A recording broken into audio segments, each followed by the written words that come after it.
Good morning, everybody. This is Kendra, and I'm coming to you live this morning from my sewing room, and we are doing June's virtual embroidery club for Pine Needles Quilt and Sew in Rochester, Minnesota.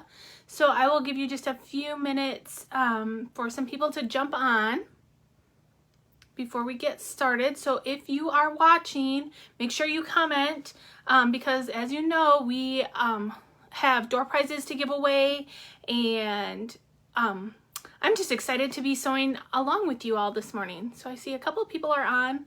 Good deal. And you can also share this video too.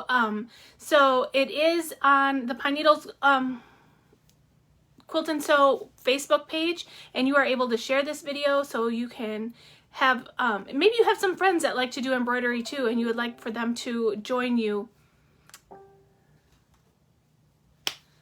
So I see, oh, there is a bunch of people jumping on. Good. Okay, well, let's get started. So as I said, we are doing June's virtual embroidery club for Pine Needles Quilt and Sew, and this month we are going to be making these really cute OESD tapestry zipper bags. So I have a couple samples that I stitched up, and this is the one that we are going to be making today. So everything on this pouch is completely done in your embroidery hoop. Look at those cute stitches. Don't they look like they're almost hand done? That's what really drew me to this bag, and I was like, oh, I have to do it. Not only like the bright, vibrant colors that are on here, but I love all the decorative stitches that are on there. And it's all done in the embroidery hoop, and it really doesn't take a whole lot of time. So even the zipper is done in the embroidery hoop, and the bag is completely lined. So that is all done in the embroidery hoop. So I'm going to show you how to do all of that today. So I'm super excited that you guys are all jumping on and joining me. Here is a couple of the other samples. So this is the green bag, and look at those really cute embroidery stitches on there. Again, this one, the zipper and the lining and everything is all done in the embroidery hoop. And then here is the purple one. It's in this really cool like half moon or like watermelon shape. But those are some really cute embroidery stitches on there. So with your kits this month, you got a piece of fabric and you got the CD. So on the CD, there's all 3 bags, and each bag comes in 2 different sizes. There's a large size and there's a small size. So we're gonna do the large size today, and that is the size of this bag is actually the large size. So you can make all kinds. So let's get started. So the first thing you want to do is you want to take out your CD, the OESD tapestry bags, the tapestry zipper bags CD. Take your CD out, and you're going to put your CD into your computer. And I'm going to change I'm going to move the camera around so you can see my computer screen. Hang on one second.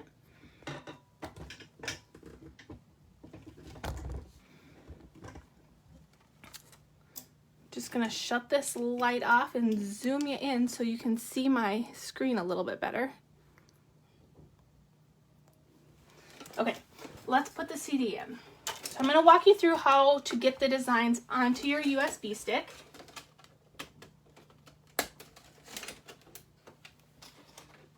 So there are these little Pine Needles Quilt and Sew USB sticks that are available at the shop, or you can purchase them online as well. So you want to make sure that you're using a USB stick that is compatible for your sewing machine. So these are formatted right for your sewing machine, so these are safe to use. They won't interfere with any of the software or anything in your sewing machines. Okay, so once you put your disc in your computer, you're going to have a file folder that pops up on your screen. Let me just zoom in a little bit more so you can see.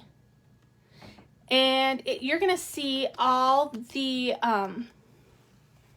everything that's on the CD is going to show up over here. So there is the designs and the thread chart, and then there's these PES files. But if you go into the design folder, you're going to have all these folders that are going to have all the different formats for your sewing machine. So if you're sewing on a Bernina, you're going to want to use the EXP folder. So then you're going to take your USB stick, and you're just going to plug your USB stick into your USB port on your sewing machine, or on your computer rather. Make sure you plug your USB stick into your computer. And then this is the folder for my USB stick. So I'm just going to minimize that. But over here, let me bring the camera over here a little bit so you can see. But over here on the left-hand side, here is the name of my USB stick. So I'm just going to open that up, or make sure that I can see it over here. And then I can grab this EXP folder that's right on, that says files currently on the disk. I'm going to grab that EXP folder, and you can just drag that down to your USB stick, and you can just release it on there. I already have my designs put on to my stick, so I'm not going to release it, but that's how easy it is. You just grab it and you drag it right over to your USB stick and put it on there. Okay, I'm just going to go back. I'm going to just click my arrow back. So these are the files that are currently on the disk. There is also a thread chart. So if you double click on that thread chart, it's going to open up, or it's going to show you that there's a PDF in there. You want to go ahead and open up that PDF file. And it takes just a minute for it to load on here. But here is our thread chart along with our instructions. So you're going to want to go ahead and print this all off. So some important information that is on here is it's going to show you this is what we're making today. Oh, let me move the camera over a little bit so you can see. So this is what we're making. So it shows you the cover page. And if you scroll down to the second page, this is our thread list. So these are all the threads that if you want to use the exact same threads that are shown in the project, these are the threads that you need. And those are all listed in the Isacord numbers, so it's really easy to find. If you're like me, I like to follow along with the exact same thread colors, so when I do these fun projects, it's an excuse for me to make my thread collection a little bit larger.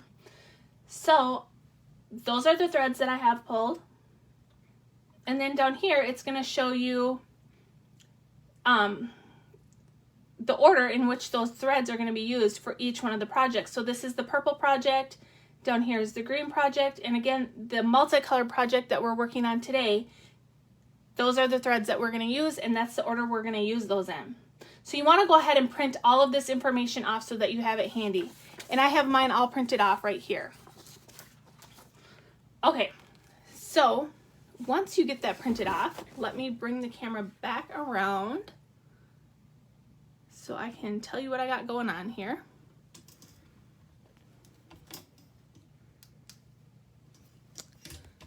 Okay, I'm back. All right, so I just got to move this back a little bit.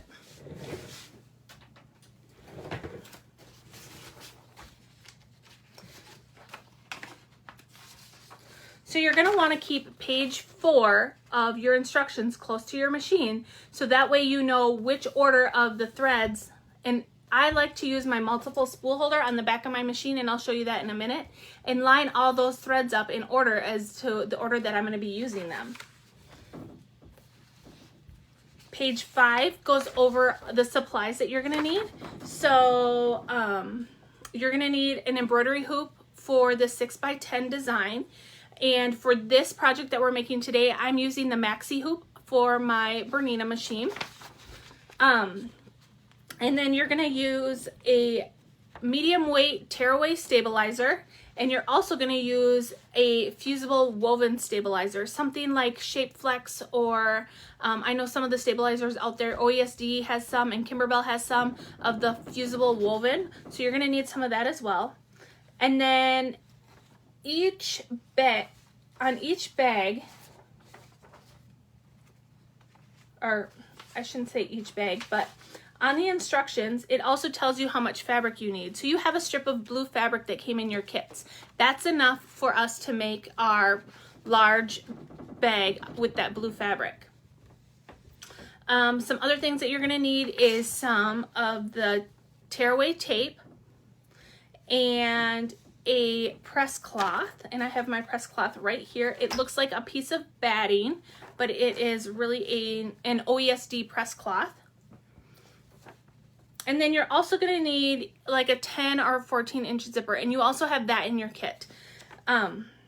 You don't want to use a metal zipper, but anything of the plastic kind, you can use those. And then our isocord thread, of course. Okay, so now we're going to look at page 6 on the top. You can see this is the bag that we are going to be making, and then it gives you the cutting instructions for the large and the small bag. We're going to follow the cutting instructions for the large bag. So you want to take your piece of your fabric, and you're going to cut 2 pieces, because you need what it says right here, it's the front panel top, and then you need one for the lining as well. So you're going to cut 2 pieces that are 8.5 by 3.5 inches. And then you need a piece of the fusible woven, and you're going to cut that 8.5 by 1 3/4 inch. Then you're going to look over here for the front and bottom panel, and it says cut 1 outer fabric and 1 lining fabric. So you're going to cut 2 pieces that are 10 by 10 inches, and then you're going to cut a piece of the fusible woven that's 10 by 5 inches. And then you're going to go to the next column, and that is the back. So you need 1 for the outer fabric and 1 for the lining. So again, you're going to cut 2 pieces that are 10 by 7 inches, and you're going to cut 1 piece of fusible woven interfacing that is 10 by 7 inches. So those are our cutting instructions that we need to cut our fabric in. So as I'm going along,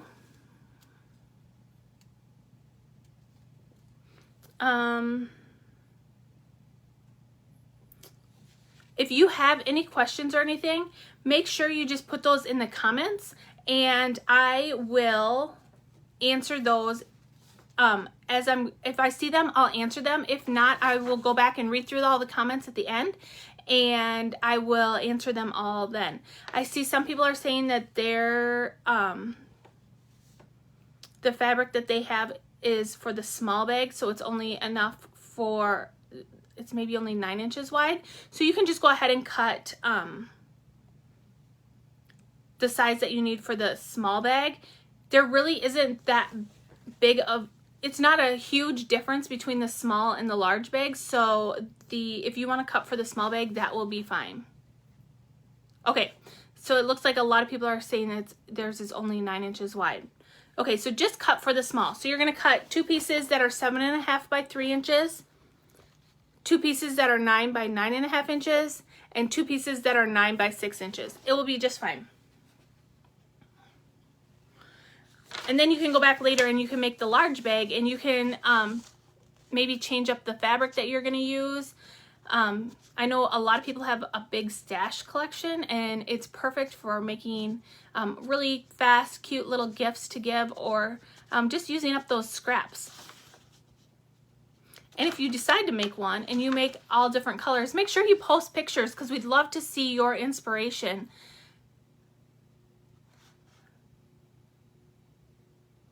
Okay, I'm just looking at some of the comments here. So if your fabric that you have in your kit is only 9 inches wide, and that's probably my error, maybe they are all 9 inches wide, that's okay. Just make the small bag.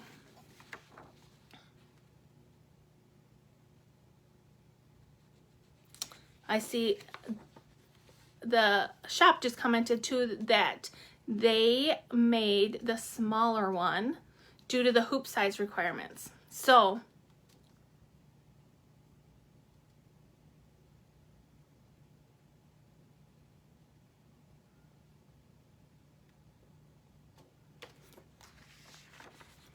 all right, so we're just gonna keep moving along.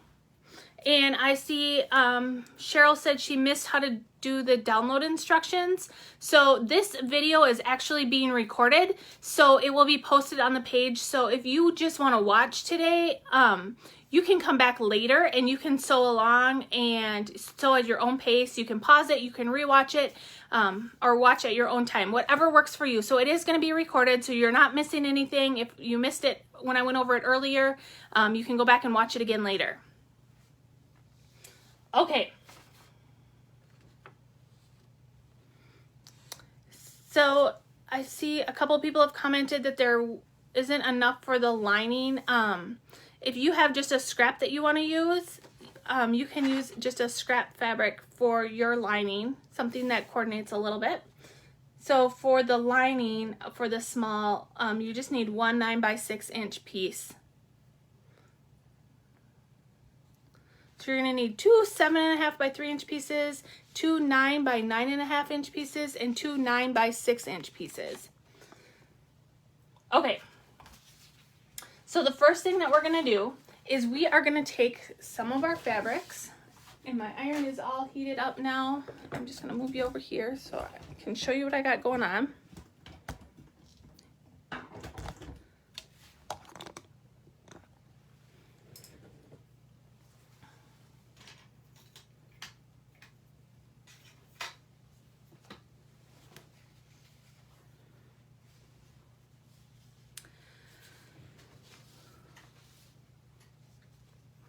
So with your 7.5x3" pieces, you're going to want to take those to your iron, and you're going to fold those in half. So you're going to fold them in half along the 3" side. So they're still 7.5 inches long, but they're just folded in half. So it's about 1.5 inches by 7.5 inches. So you want to do that with both of those pieces for your front panel top and the lining. And then you're going to take your front panel bottom, the one that you cut to 9x9.5 inches, and you're going to fold it in half and give it a press too. So now it's going to measure 9 inches by 4 3/4 inches.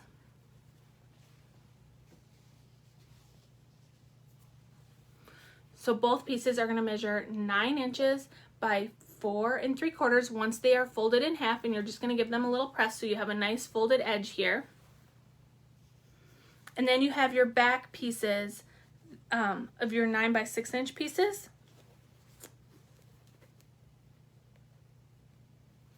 And I have 2 of those here.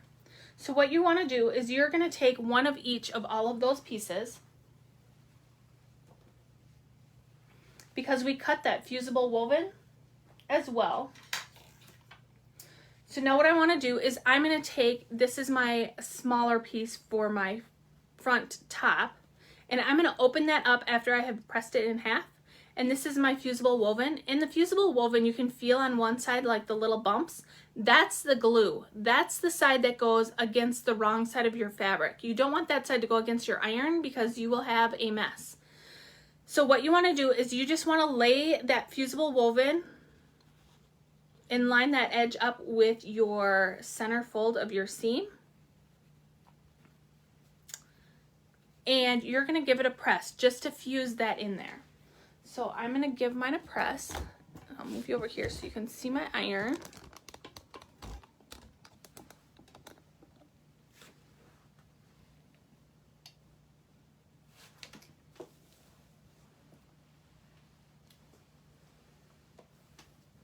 My scrap baskets are in the background.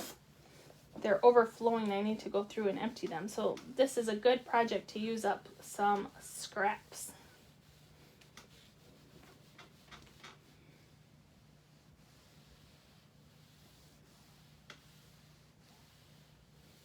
So I'm just pressing that fusible woven onto 1/2 of that piece, and then I'm just going to press it in half again and make sure I have a nice crease right down the center.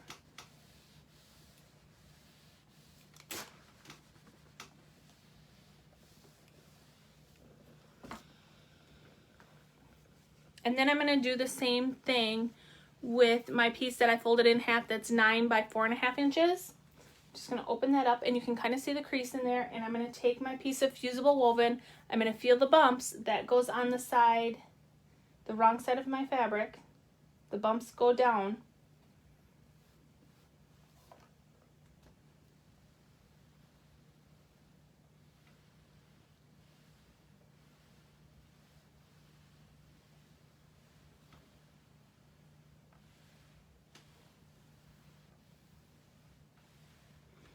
And I'm just holding my iron on there to get that glue nice and warm so it fuses to the back side of my fabric.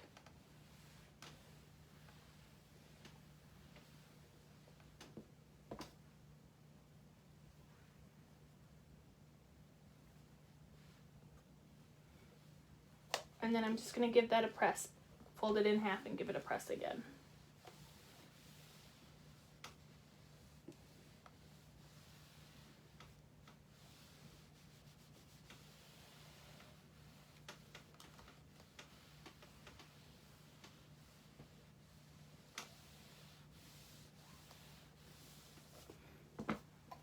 All right. And now we just have our back piece. And that one is not folded in half, but we're just going to lay that face down onto our pressing mat. Here is my fusible woven, and I'm just going to lay that right on top with the bumps, the glue side down on the back side of my fabric. And I'm going to just fuse that on there.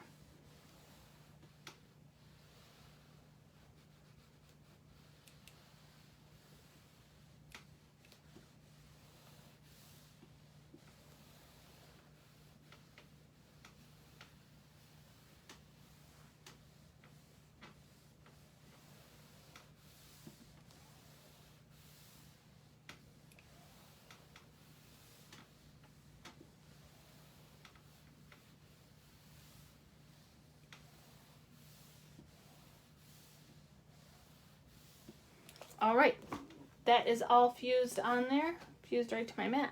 Okay, and that is all ready to go. So now what I'm going to do is I'm going to get my hoop ready. Hang on 1 second here. Okay. I'm just going to set my other fabrics that I need off to the side. I have my instructions handy. And again, for this project, we are just using a medium weight tearaway stabilizer, and I just have some of the Kimberbell medium weight tearaway stabilizer. So whatever you have handy is what you want to use.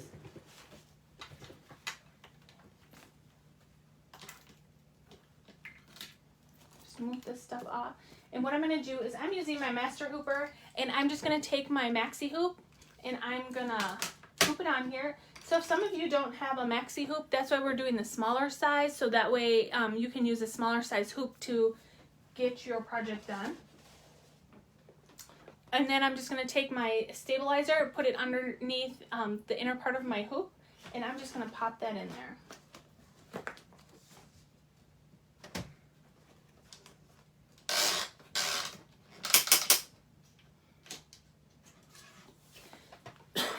Now I can take my hoop and I'm just going to use my thumbs and I'm going to give it a little press. Just to set my hoop and make sure it's in there all the way. And I want to be able to feel just a little lip on the back side. You can kind of see it there. That's just going to help protect the bed of my sewing machine so that it doesn't get scratched up from the vibration. Just make sure that it's nice and tight. So we're just hooping the stabilizer only at this point. Okay, now I'm going to bring it over here to my machine.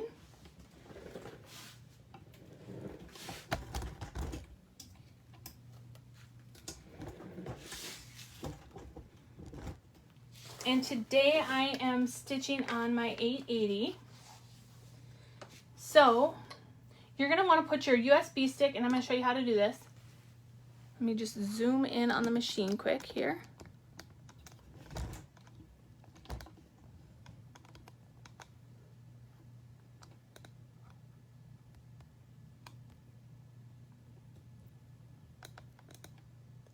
Okay.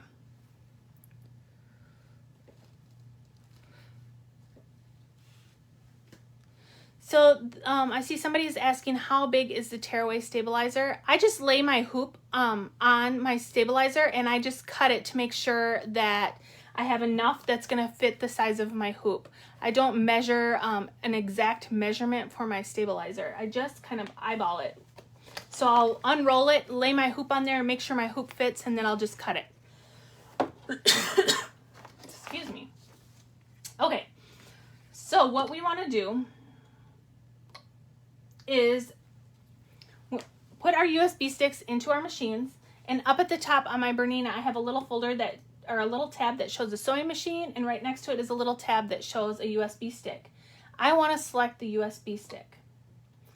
Then in here I have a folder that's called OESD, because that's how I created it on my USB stick. I'm going to open that up, and in here is the Tapestry bags folder. So I want to open that up as well, and you'll see your designs all show up. So there's 2 of each design, remember, because I said there's 2 different sizes. There's a large and a small size. So if you look at them, you'll see the number, and then behind it there'll be an L or an S. L is for large, S is for small. So that's how you determine which size hoop you want to use. So you're just going to pull up your hoop.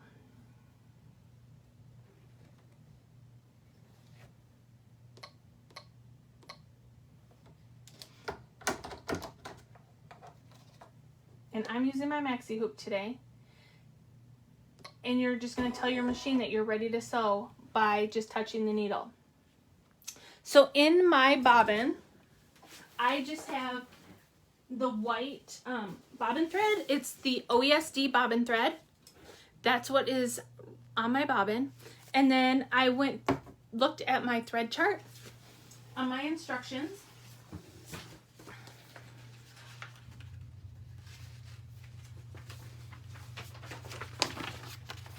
And number 1 on here tells me that the first color that I'm going to use is 4620. So I have color 4620 over here on my machine. And that is an isocord color number 4620, and that's what I have threaded through my needle.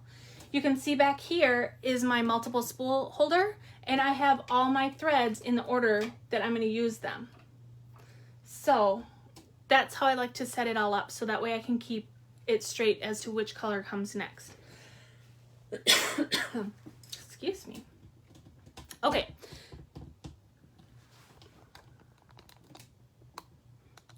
So the first thing that I'm going to do is, it tells me step number 1 is I'm going to stitch the placement line for my zipper directly onto the stabilizer.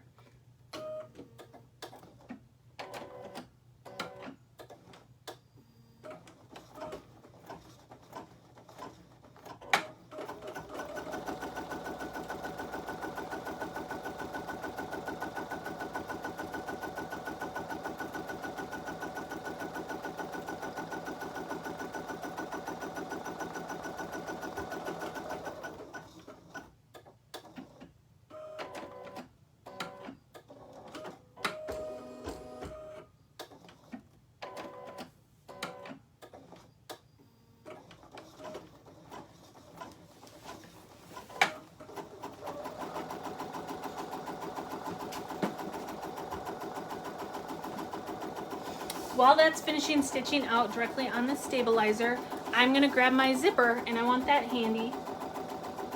And I'm also going to grab some of my paper tape. This is the Kimberbell paper tape. So I'm just going to grab a couple pieces of that. And now what I want to do is I'm going to take my zipper, and I'm going to line that up in my hoop right between those lines that just stitched out. And I want the zipper pull part on the top of my hoop. So then I'm just going to use my paper tape, and I'm just going to tape that in place.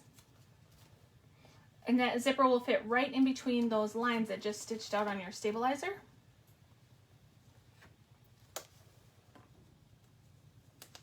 And you're just going to tape it in there.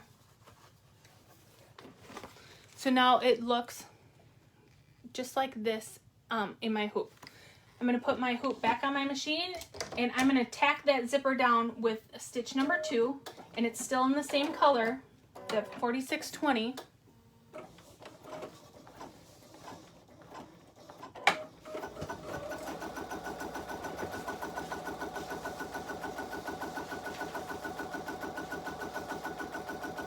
And with the instructions also on page 9, it gives you pictures with the instructions telling you exactly what you need to do.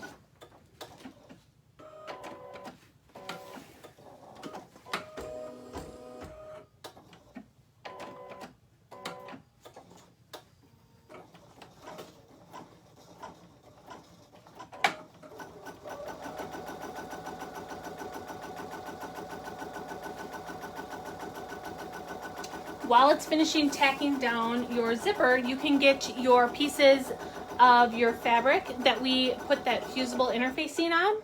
So you can see there's the fusible interfacing. You're gonna have those handy because those are the next pieces that we need. And now what we're gonna do is we are gonna take our hoop off of the machine, and I'm just gonna rotate. Let me just back it up a little bit here so you can see a little bit better. I'm just gonna rotate my hoop so that the zipper is off on my left-hand side. And I'm gonna take my piece for my top above my zipper, and I think you can maybe still see. Let me try to move this down a little bit. And I'm just opening it up so you can see this is the fusible side, and this is what I want on the top. So I'm gonna fold that in half and just flip it up so my fusible is on this side, my folded edge is down here on the bottom. And I'm just gonna lay that piece so it just slightly covers that stitch line, and you can use the same tape that was holding our zipper there, and you can just tape that top piece in place just to hold it there. And then we're going to do the same thing with our bottom piece. We want the folded edge on the top along close to the zipper teeth. We want that fusible fabric on the top side towards us. So we're just going to take that and lay that so it's just covering that tack down line on that zipper. I'm going to try to pull up this tape here.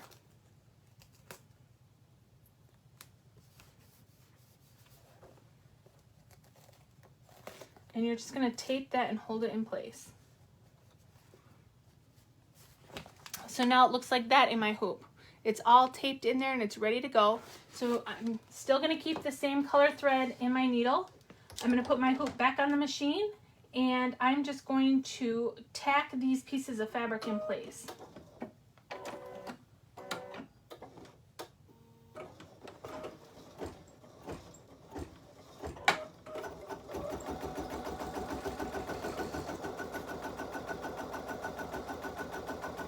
And you want to make sure that when you're putting that folded edge, you have the same distance from that folded edge is the same distance from those top zipper teeth all the way across. It just kind of helps your project look nice and complete. It just gives it a nice finish.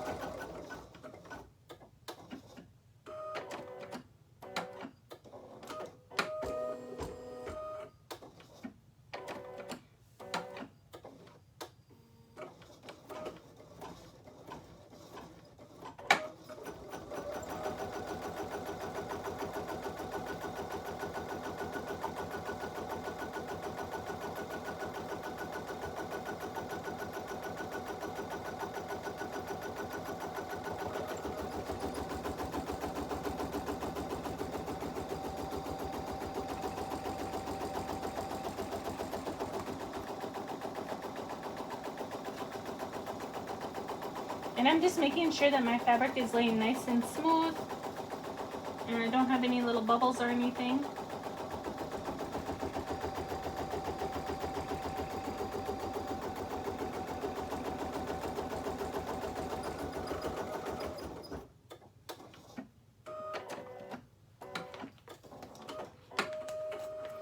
Okay, now that it's finished stitching it down, you can go ahead and remove your tape.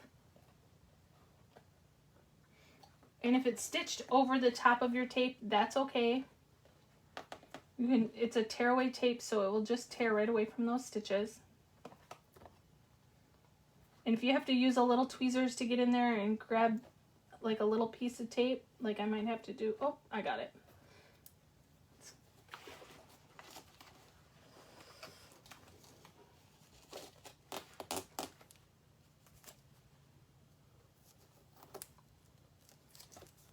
All right, so now we're on step number 4, and I'm going to change my thread now to the yellow color, and I'm just going to put the blue right back up in the number 1 spot.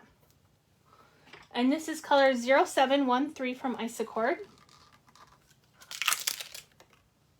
A little tip for you with your Isacord, if you're new to using Isacord, is the color is listed right here on the top of your spool. But one thing that I like to do is just, and I haven't done it on this one yet because as you saw, this was a brand new one, is I just put my initials right here on the inside, and then I'll also write what color it is, just in case that sticker should come off on the top. That way I still know what color it is because I've written it with a Sharpie just right down here on the underside of this spool. And also with these, there is a built-in little thread catcher.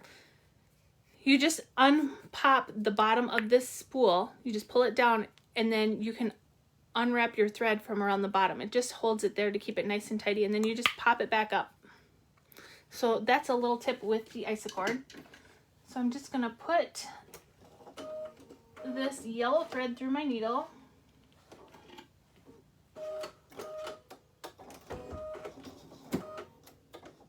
And now I'm just gonna let it stitch out the stitches in order.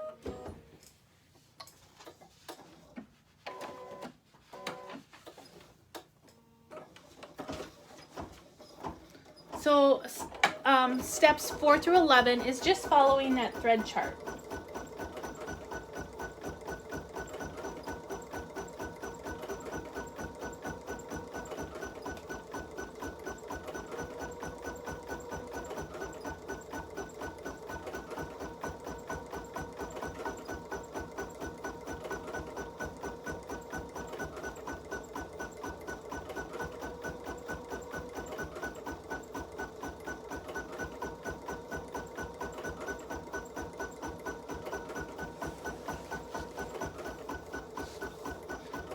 Okay, if you're watching along, if you want to just comment and let me know where you're watching from. I saw on the attendance list that we have people from all over that are watching this morning.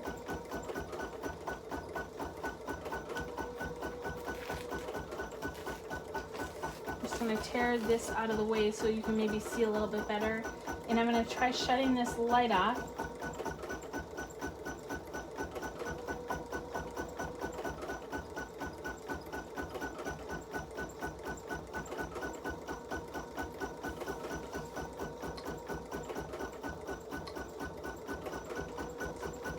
Well,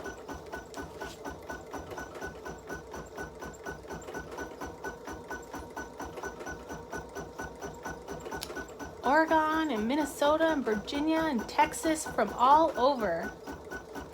It's so exciting to see where everybody is from and how far this virtual video goes. Washington, super exciting. So like I said, we have some door prizes to give away today. So let me see. I have a bag with everybody's names on it. So everybody that registered for the class, I'm going to back you up and move you over here. So how you get the door prizes is you register for the class. So it is a really good deal because you get the CD with all the designs on there. So like I said, there's a total of 6 designs on the CD for this month. And the CD alone is normally $34.99. So you're getting it for $29.99 plus the kit and the fabrics to make the project. So and it's virtual, so you can sign up from wherever you are on the map. You can join us. And that's really exciting for me to see where everybody is watching from, like I said. So then once you sign up for the class, you are in for the door prizes. So I have everybody's name in this little bag, and we have lots of door prizes to give away. So let's draw for our first one.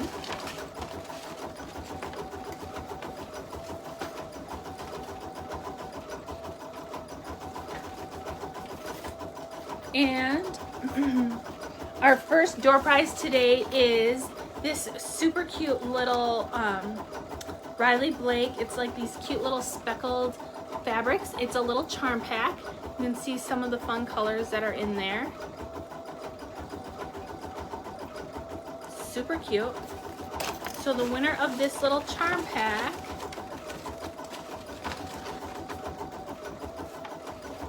is Marilyn Mason from Falling Waters, West Virginia. So congratulations, you get this cute little charm pack from Riley Blake. So I will put your name on that and we will get that sent to you.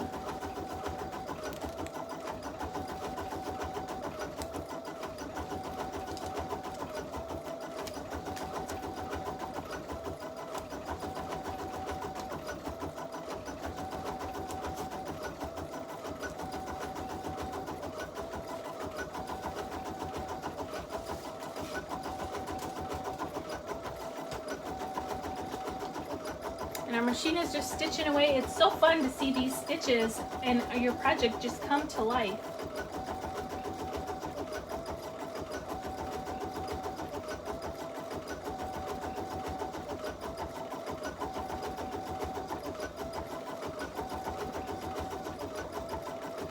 Also, if you haven't done so already and you are watching, make sure you go to our website at pnqs.net and sign up for our newsletters. They come out weekly. We have some really fun and exciting news that's coming up. There is a big announcement that's coming. We have something fun and exciting that's coming to the shop on July 6th, I believe. So you'll want to make sure that you're signed up for our newsletter so you can be the first to hear about all the new and fun, exciting things that are coming. And that's also where you will hear about all the upcoming classes and any new things that are happening at the shop.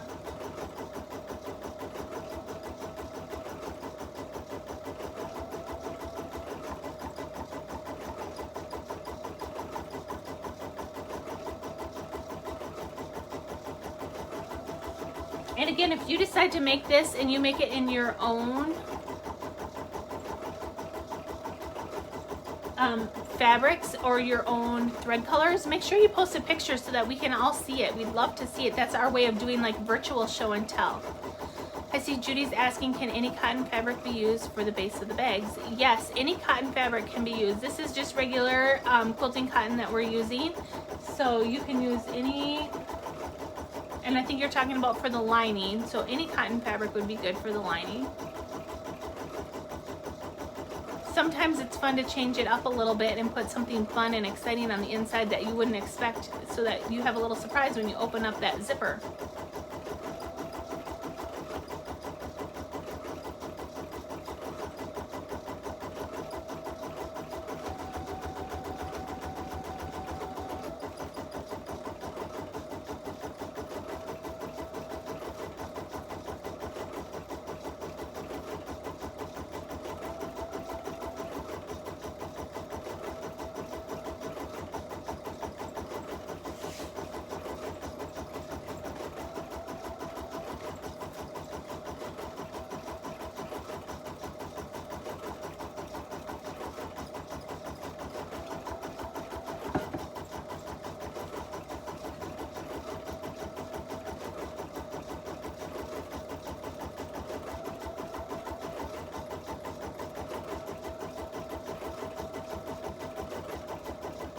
And again, if you missed it, if you have any questions as you're going along and you want to put it in the comments, if I see it pop up on the screen, I will answer it. Otherwise, after the video is over, I'll go back and answer any questions that I may have missed.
Doreen is asking, what kind of embroidery machine am I using? I am using a Bernina 880. It was the anniversary edition for the 125 years, so it does have the gold plate on there.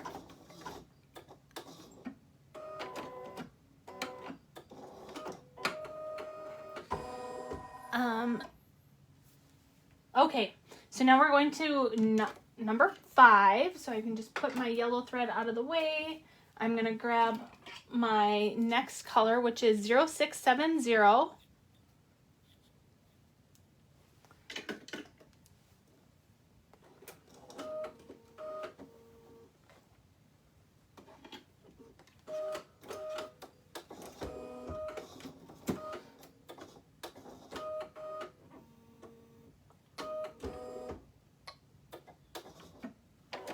Okay, I see Celia's asking, when she reviews the video and actually sews the bag, if she has any questions, how does she get those answered? You can just tag me in a comment on here, and I do watch the comments from time to time, and I can go in and answer it for you at that, if you have any questions. Otherwise, it's pretty easy to just kind of follow the process and see, between the instructions in the video. You might be surprised, you might not have any questions, but I'm always here and happy to help in any way that I can.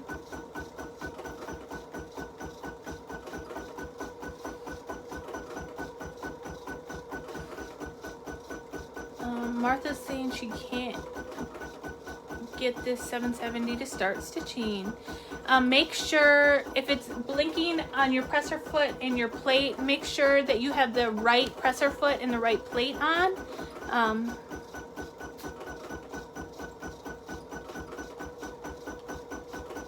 Otherwise, you might want to just call the shop and see if one of the ladies can troubleshoot you through with your machine there. But sometimes it's not recognizing the foot or the plate, and it doesn't want anything bad to happen, so it's kind of like a safety feature. It won't start stitching until you're sure that everything is right where it needs to be.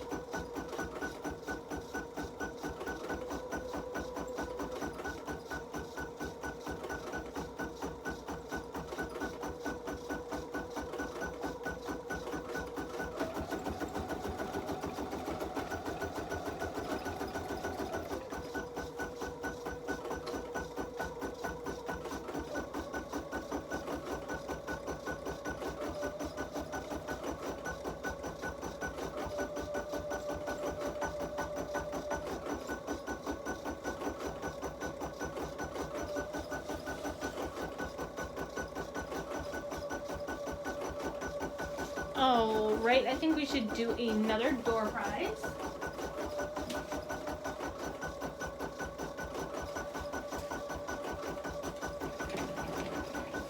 We have a little matchbox quilt from Moda.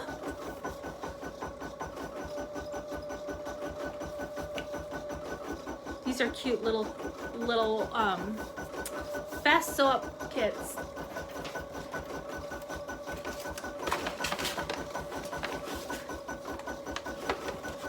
And I'm digging in my bag for the names. So the winner of this little matchbox quilt is Carrie Holschler from San Angelo, Texas. So congratulations, Carrie. We will get this sent to you.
So while this is stitching, we have a couple minutes left to finish with this color. Let me know what your favorite technique or the technique with this zippered bag that you're the most excited about learning today. Is it the stitches that you're excited about, or is it, you know, just doing the zipper in the hoop, or maybe lining the bag in the hoop? Which one is your favorite?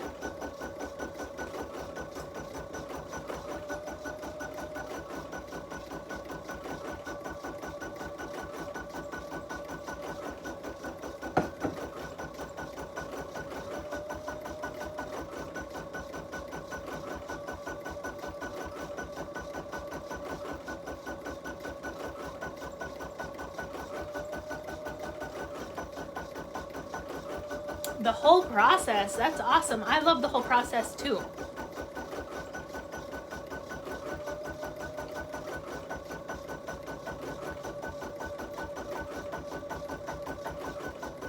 The zipper, I know, who would have thought that you can use a zipper in an embroidery project?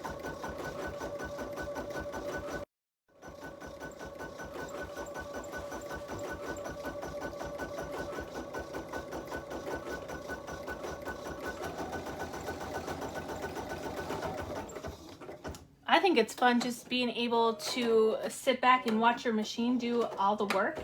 And anytime that I don't have to do hand sewing, I think is great. I like to do a little bit of hand sewing, but I'm not very good at it and I'm not very fast at it. So anytime that my machine can do it for me, I think it's good.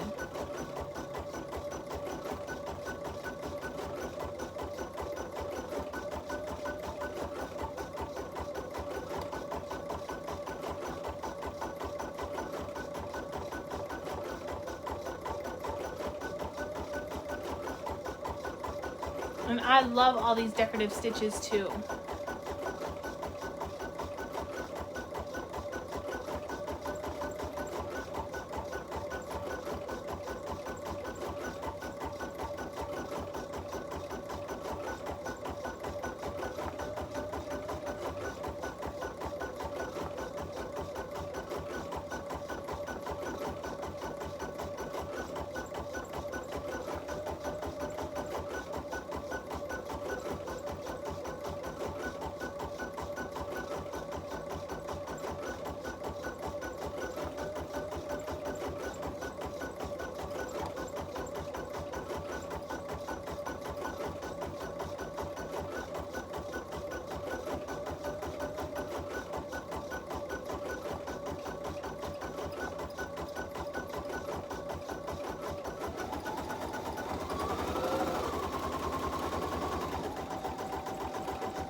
I love the thickness of these stitches.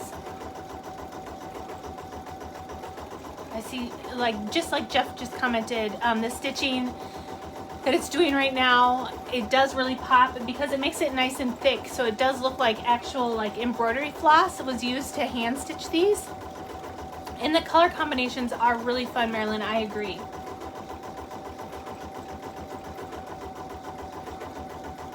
That's the one thing, let me just grab these real quick.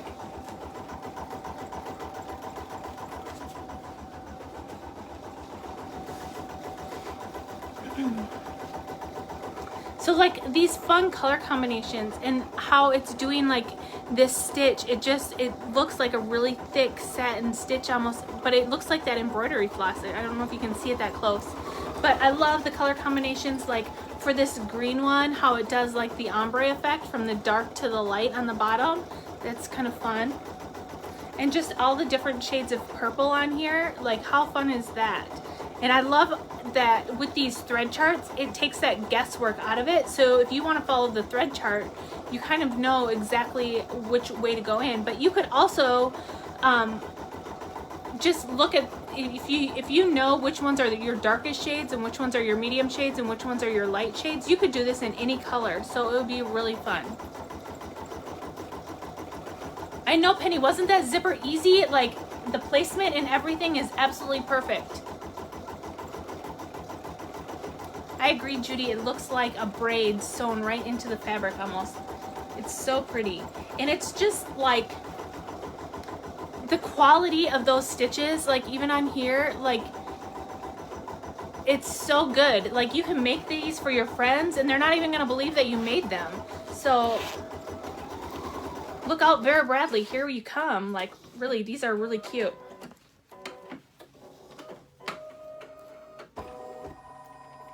Okay, so now we're gonna switch to our next color. And I already have my threads all in order, so I don't have to look at my thread chart.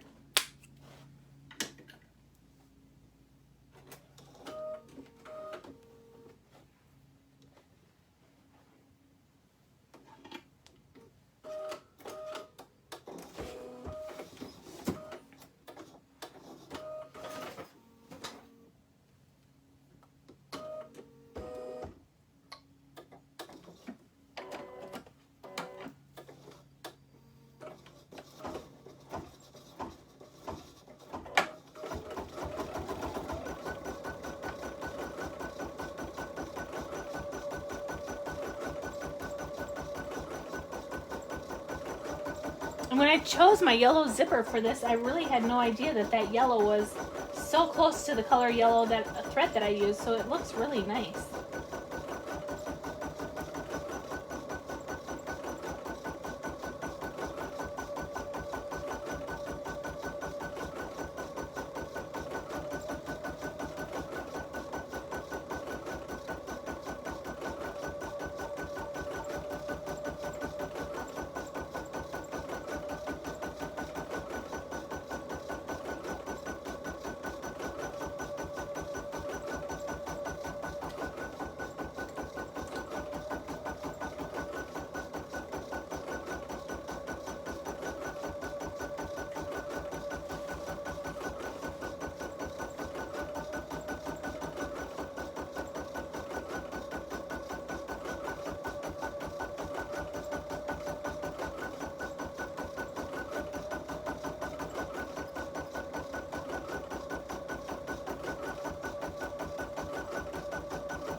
How are you guys at home doing that are stitching along?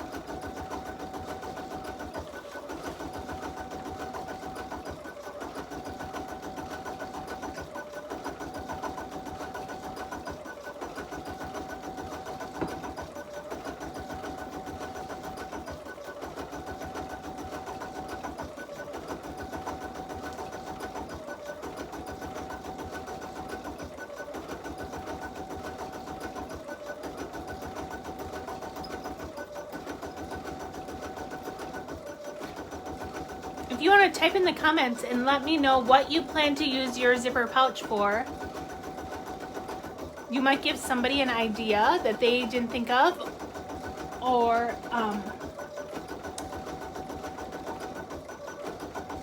I know a lot of you probably want to make all three of them or make more than one for sure, or you have plans to gift them to somebody. Let us know what you plan on doing with your zipper pouch once you're all finished with it.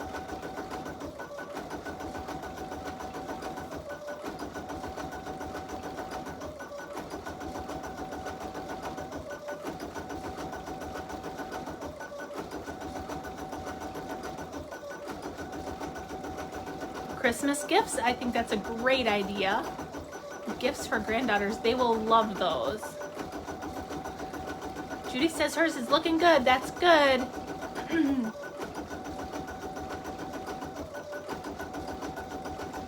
I love these little zipper pouches. Like, I think that these would be really fun to give to the girls on, like, maybe my daughter's dance team, because it's perfect for like bobby pins and hair binders and all those little things that, you know, the little dance girls need to have handy.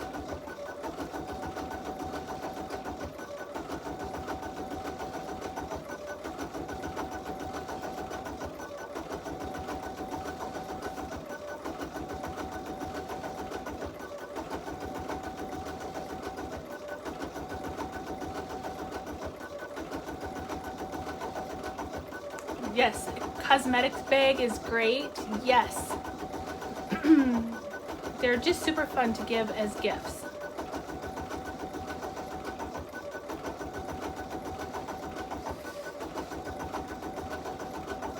Celia's asking, how big of a hoop do you need for the large size bag? For the large size,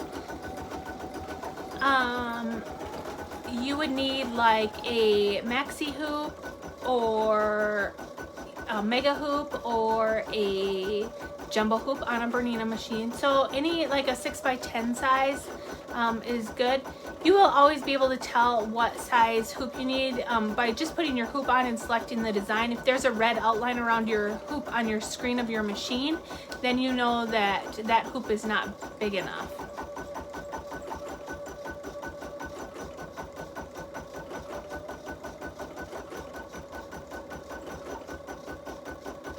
Coworker gifts, yes, that's a good idea.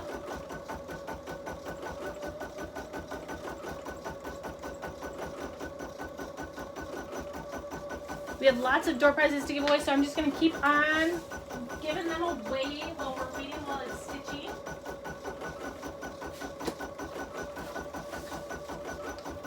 Look at this cute little tea towel that we're going to give away. It's a cute little iron. Isn't she cute?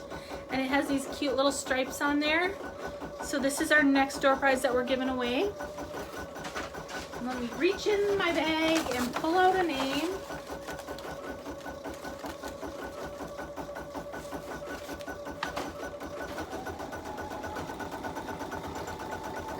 And the winner of this one is Judy Brunsvold from Forest City, Iowa.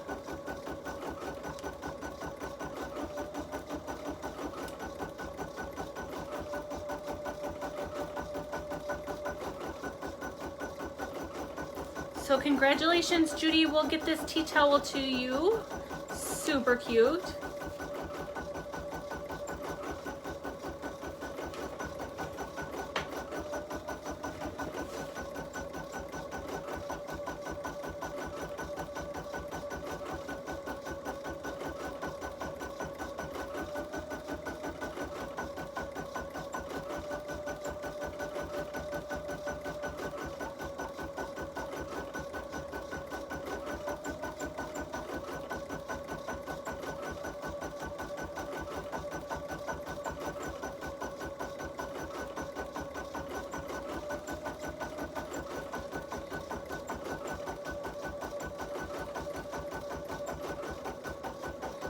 Becky is asking, do you think you could use a vinyl for the lining? Would be helpful for a cosmetic bag.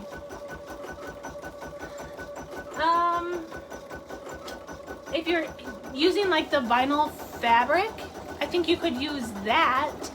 Just like a plain vinyl, like the vinyl sheets like we use in Kimberbell, I think might be a little too thick. You could always try it and see how it works out. I was just thinking like the vinyl fabric, like the pull fabric, I know there's some of that available at the quilt shop. That would be good for the inside because it bends more for flipping that bag. It's just more supple than just like a sheet of vinyl for turning and everything.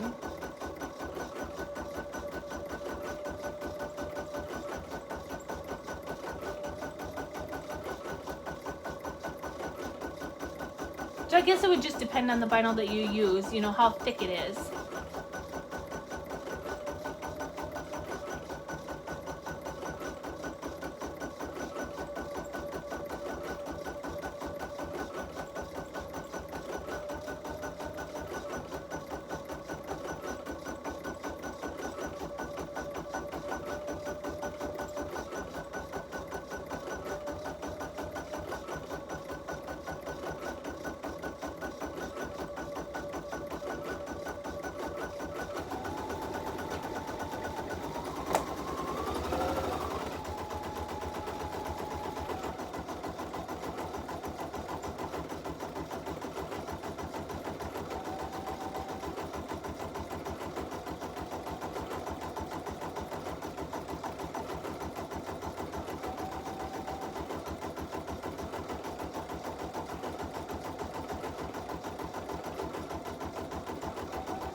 Okay, we're done with that dark purple. Now I'm going to change my thread to the green and do the next set of stitches. I was just looking at this. I think it would be fun to stitch one out maybe with just only 2 colors of thread. Like switch them off to like the yellow and the white. It would be kind of cute on this blue with the yellow zipper.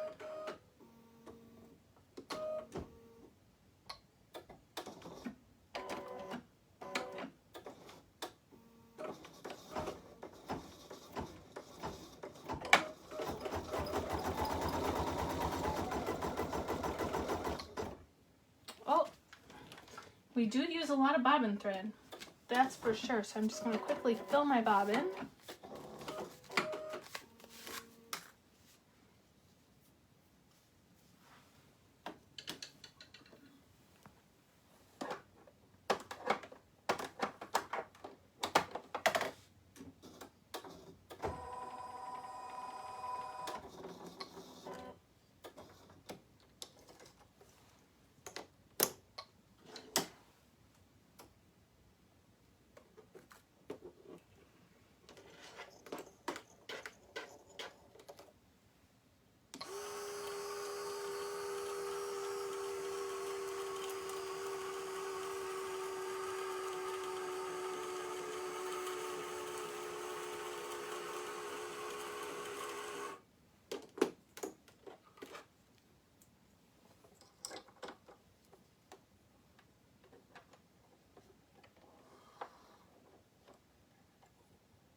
I just turned the brightness down on my light.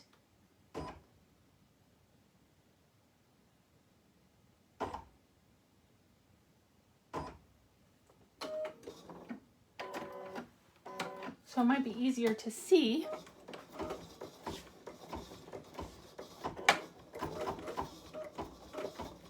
Yes, I love the big bobbins in the Bernina machines. It is nice.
Joy is asking, what is showing on my screen?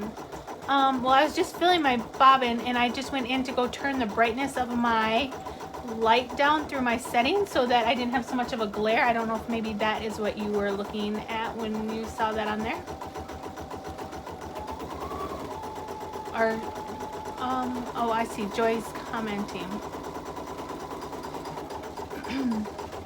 And Judy was asking about a variety of zippers. There is a variety of zippers in different colors at the shop.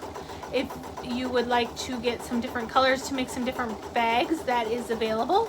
Also, the OESD press cloth. So, the OESD press cloth, it's actually like a piece of batting versus just a piece of cotton. It's nice for doing your embroidery stitches because it doesn't, if you're ironing over your embroidery, it doesn't like flatten out your embroidery stitches. Your embroidery stitches like sink into that batting a little bit more and it protects those. So anytime you're doing any pressing with like a lot of embroidery stitches, like this is a lot of embroidery stitches, especially these more like the satiny stitches. It also helps from your iron, like kind of scorching those threads and giving them that shiny look. So it's also, that's another reason why it's important to use a press cloth whenever you're pressing on embroidery. And you just don't want them to look like flattened out. So it's a good idea to use the press cloth, like that piece of batting, to iron on.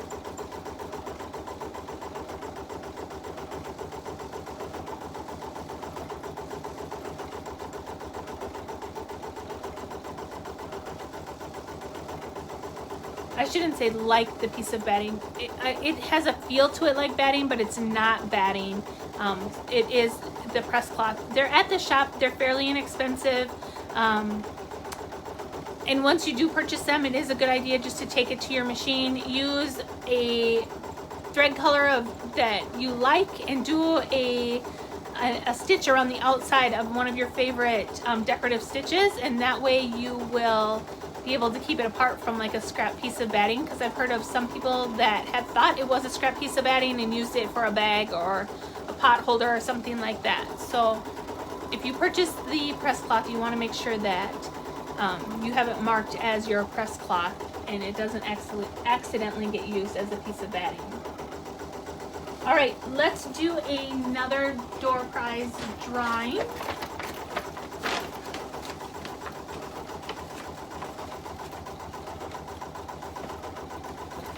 Let's see what we have here.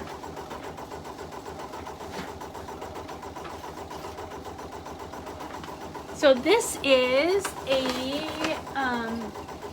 CD from OESD. It's called Balloons Quilting by Amanda Murphy. I don't know if you can see that there, but it's got these really cute balloon quilting ideas that you can do some embroidery for some projects right in your embroidery hoop.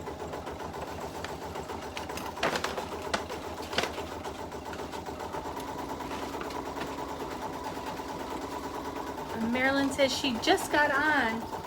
Well, congratulations, Marilyn. You won our first door prize, I believe. So that is going to be coming to you. And the winner of this CD, the Balloons Quilting, is Judy Hazel. So congratulations, Judy. This is your CD now, and we will get that to you.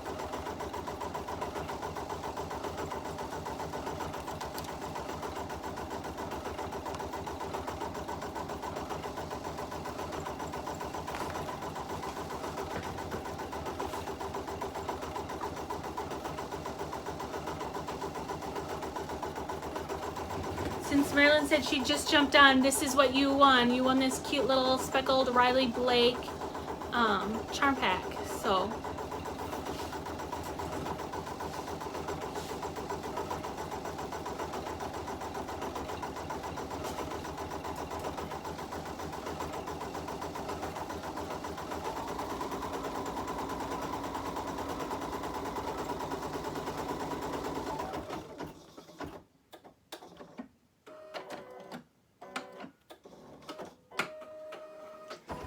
all right, now we can go to our next color, which is orange.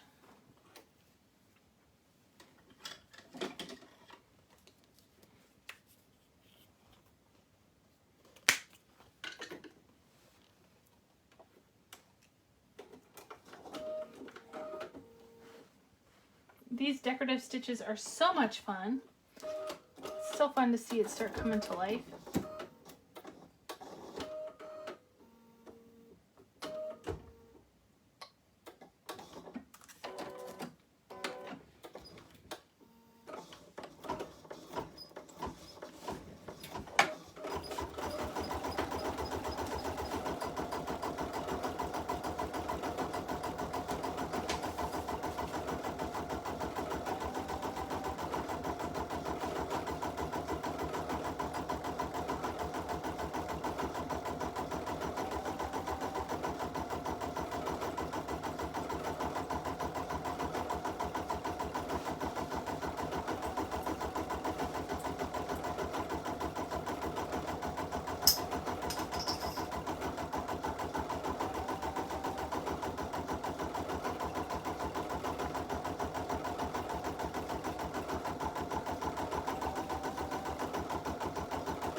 Okay, while that is stitching out,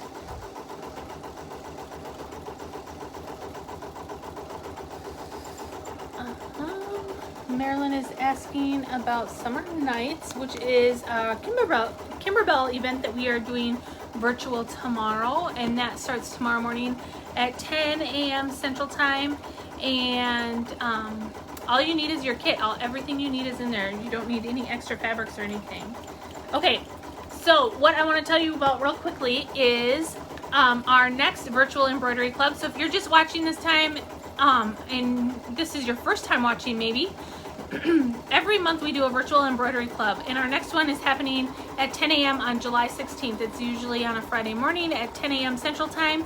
And the next project that we are going to work on is going to be our 4th of July side dish recipe towels. So it does say 4th of July, but you can use those for any season. So they're super cute.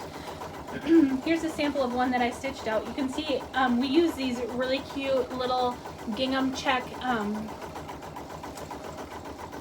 tea towels. So the gingham check already comes on the bottom for you, so you don't have to add any accent fabrics or anything. But the potato salad recipe is what we are going to stitch out next month. So it's super cute. So again, there are multiple designs that you will receive on your CD. So there's also, you have the 4th of July ones, but you're also going to get ones for the holiday recipes for chocolate fudge, sugar cookies, and eggnog. So that is also going to be on your CD. And then there's also going to be some really fun Halloween ones as well. Sandy says she's already signed up. That's awesome. So these are the Halloween recipes that you will also get on your CD for next month. So there's the witch's potion. Let me see if I can. Dirt and worms. How fun is that? And super fun colors. And what is Halloween without a caramel apple? So the caramel apple recipe as well. So those are the designs that you will be getting next month. And again, that is at 10 a.m. on July 16th, and that's also going to be happening virtually. So I hope that you guys can join us. And again, here's a look at the towel and what we're going to be stitching. And we're also going to have additional towels available for purchase at the shop. You will get one in your kit, but if you want to purchase a few others, those are going to be available as well. You can get them with the black gingham check on the bottom or the green. So they come in black, red, and green for those additional towels. So I hope you can join me on July 16th. And we're just about done with the orange, so I'm going to put you back over here on the machine so you can see what's happening over here.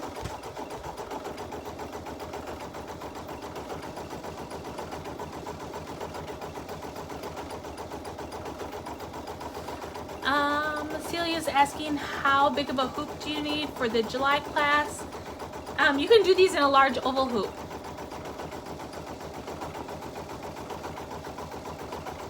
Or your large oval or midi hoop would be big enough to do these designs in for July.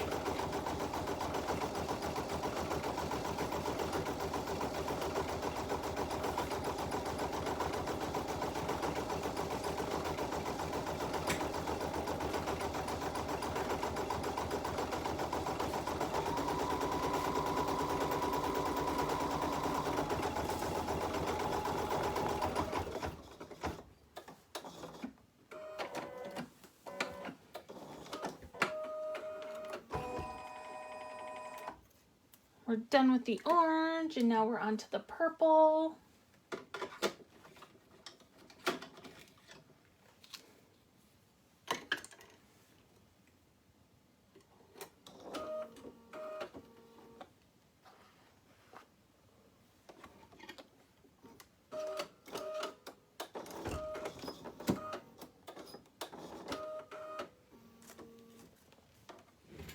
Just gonna grab my little snips and get this one little thread out of here before it gets stitched down any further.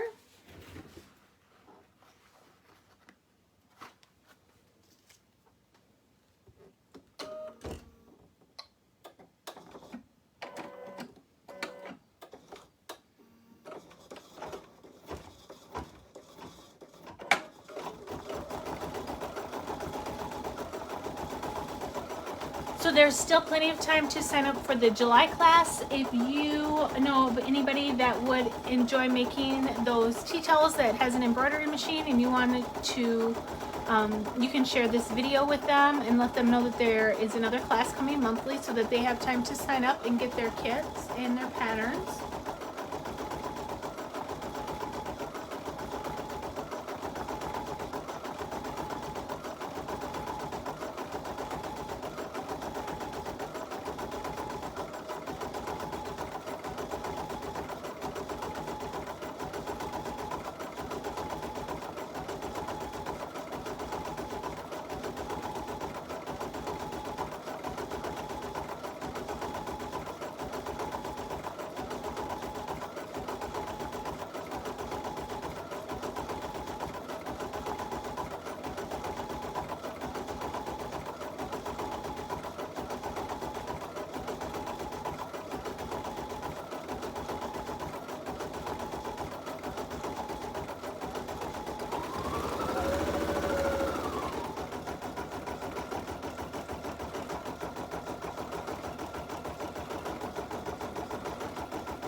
Yes, Celia, you can use the wash away tape to hold that zipper down. That is no problem at all. The wash away will work just the same.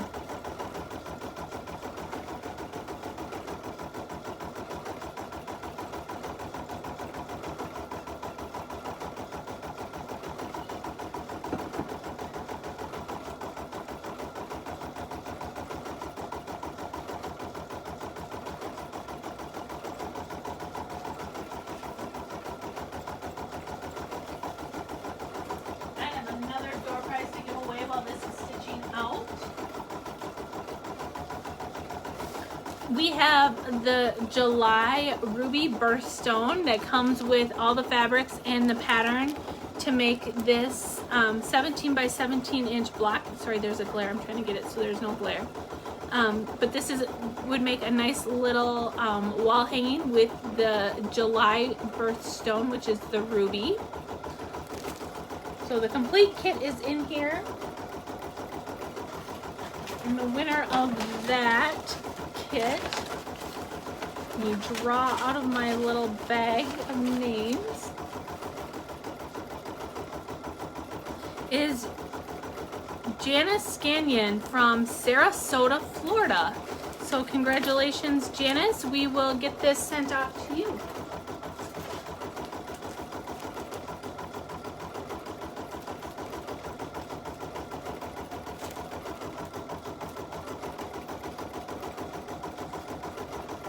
We've had winners from all over. Judy's asking if the blank towels are on the website. I am not sure if they are on the website or not. If they are, we will post a link on here. If not, you can call the shop or stop in and pick those up.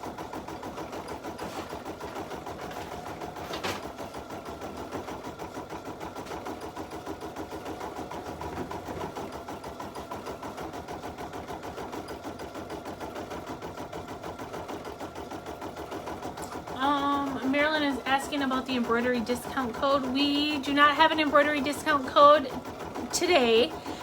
We do have a big announcement that's coming up July 6th. So you want to make sure that you're signed up for the newsletters from Pine Needles so you get in on what that big surprise is going to be on July 6th. Oh, perfect. I'm so excited, Janice, that your birthstone is the ruby. That is a perfect gift for you then.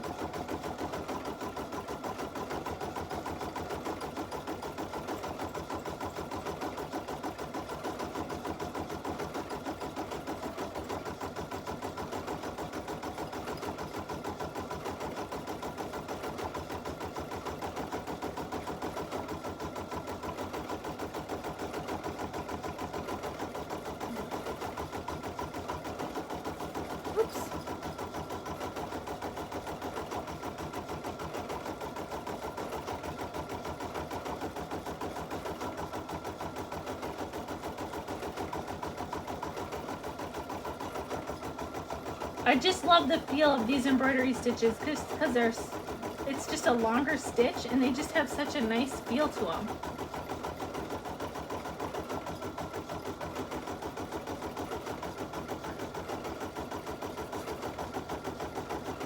Barbara's asking, where do you go to sign up for July's embroidery class? So if you go online to pnqs.net, and if you look under classes and events, you'll see it listed there. Or you can call the shop and you can sign up over the phone. Or if you're local, you can stop in and make sure that you just tell them that you want to sign up, and the girls at the shop will get you all signed up. So you have 3 ways that you can sign up for the July embroidery class: online, in the shop, or give the ladies down there a call.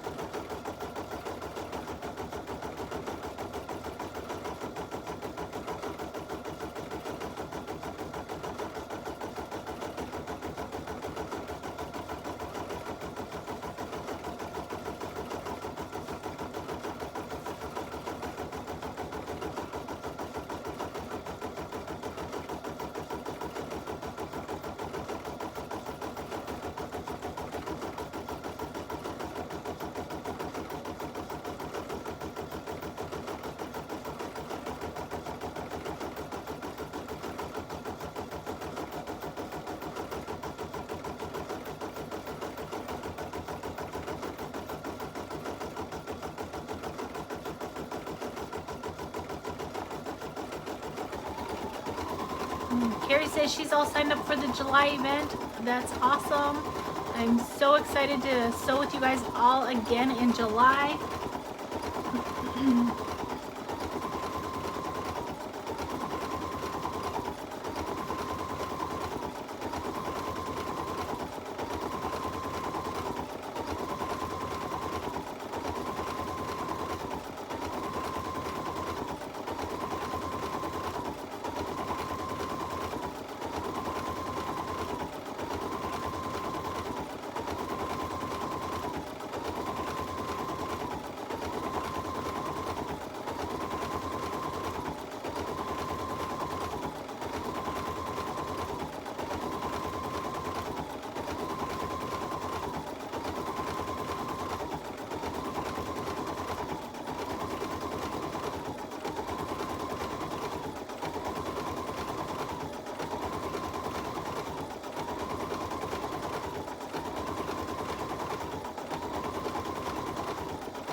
Okay, we're done with the purple. Now we're going to go on to the red.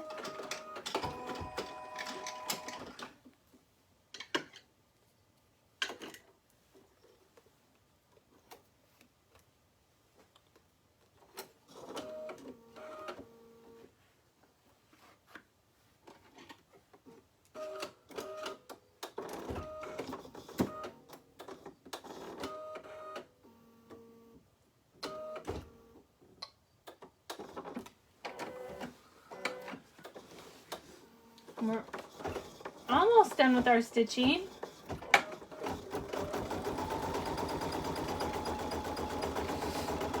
Barbara's asking what size embroidery needle am I using? I am using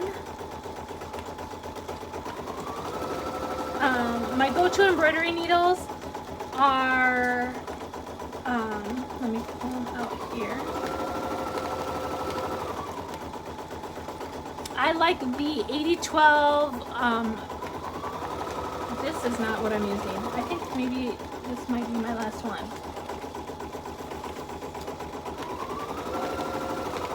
I like the Oregon titanium 8012 needles, or I will use the Schmetz Gold 7511 needles. Those are my go-to needles. So I believe this is my last titanium 8012 Oregon needle that I have in there right now. So when I'm done with this project, I'll switch it out to the Schmetz Gold 7511 embroidery needle. Those are my go-tos.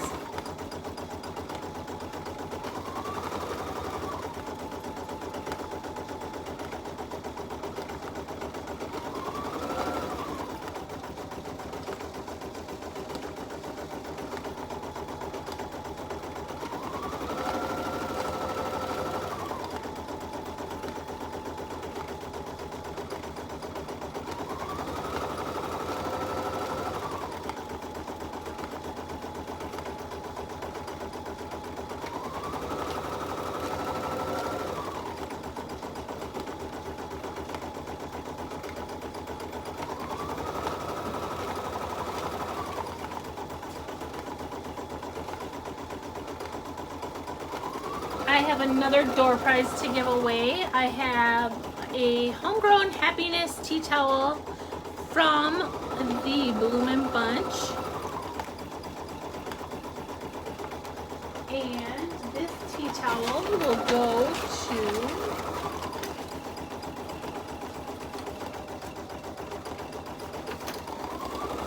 to Mary Beth Tittle from Largo, Florida. So Mary Beth, this towel is coming to you from us at Pine Needles.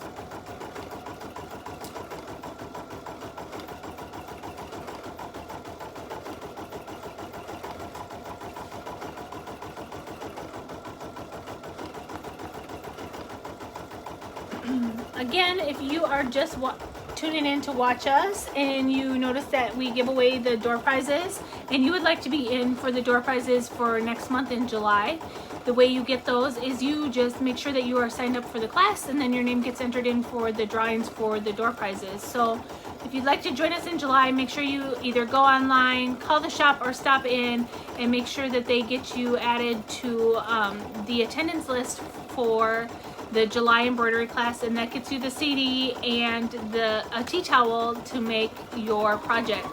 And then on the CD you will also have the thread charts, so you will be able to get your threads ahead of time if you would like for the class for July.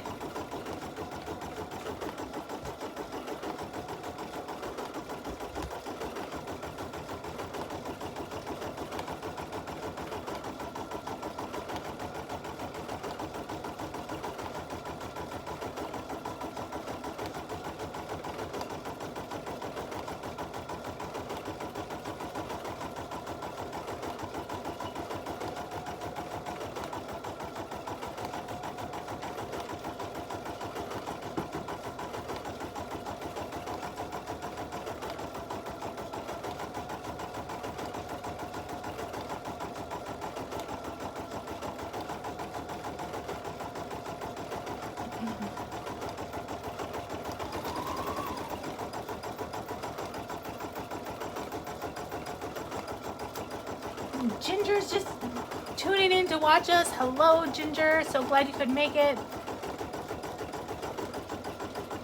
And again, if you're just tuning in and this is your first time, this video is being recorded and it's going to be posted to the page so you can go back and watch the whole thing from the beginning.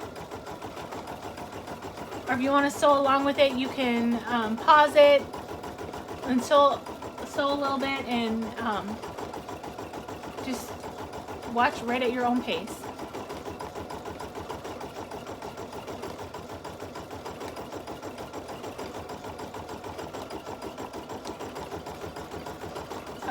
Elaine is asking, is step number 5 the cream color?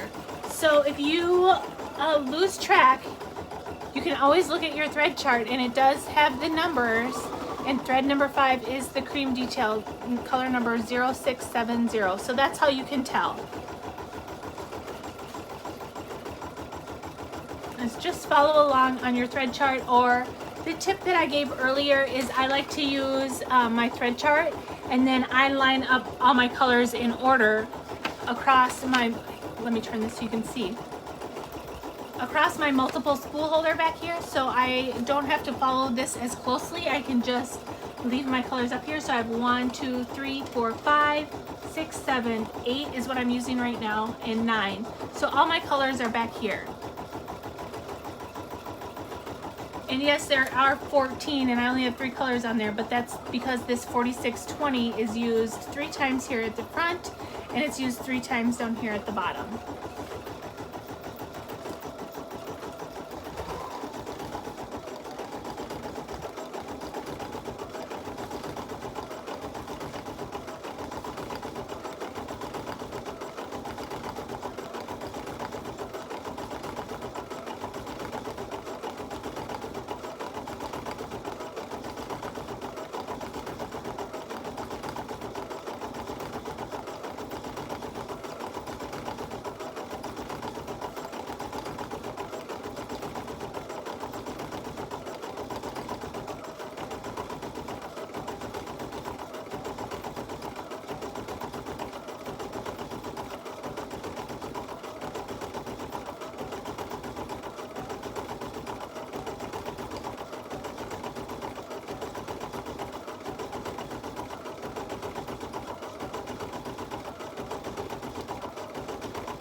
Now we're done with the red. I can switch my thread to the pink. And this is the last color for our decorative embroidery stitches.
Jeff says she's trying some variegated threads on this. That is awesome. Jeff, I'd love to see a picture of that with the variegated threads. I think that's a great idea and it's going to turn out amazing. I can't wait to see a picture of it. Okay, while this is stitching out, I just quickly want to tell you a little bit more about some things that are coming up. So I told you about the July Embroidery Club that is happening on July 16th at 10 a.m.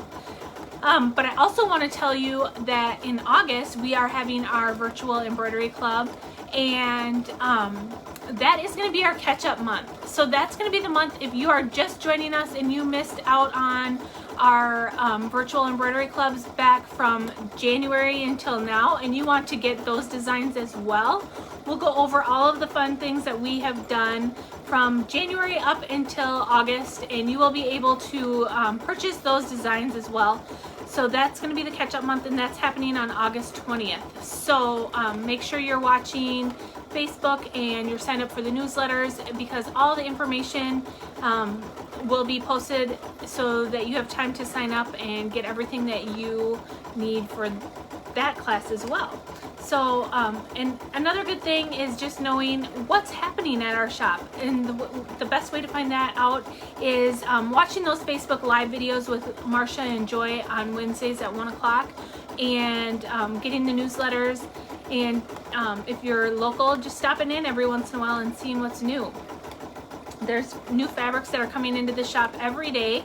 So I know when I go there, I will go in with a list of something that I need to have. And I've learned now that I need to have it written down on a list, because when I walk in, if I just have it in my head, I see something pretty and I get all excited, and my whole idea of what I needed to go there for that was in my head has left me, and then I will leave with a whole bag full of stuff that that I still need, but the stuff that I originally went there for, I forgot at the shop. So then I have to go back a second time, which is not a problem at all. I love going there. It's a great thing to happen. But yeah, it's always fun and exciting every time you stop in at the shop. And I know some people have commented that they have just recently been to the shop for the first time since we've moved down 2 doors to a bigger space now. So we are going to be having classes in person again this fall in that brand new classroom that is way bigger than our old one. And so I'm super excited to be face to face with a lot of you again. So that will be happening. So yeah, just make sure that you are watching the Facebook Lives, watching the Facebook posts, and getting the newsletters so that you're staying up to date with everything brand new that's happening in the shop.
I see Cheryl commented that she can't get the instructions to print out.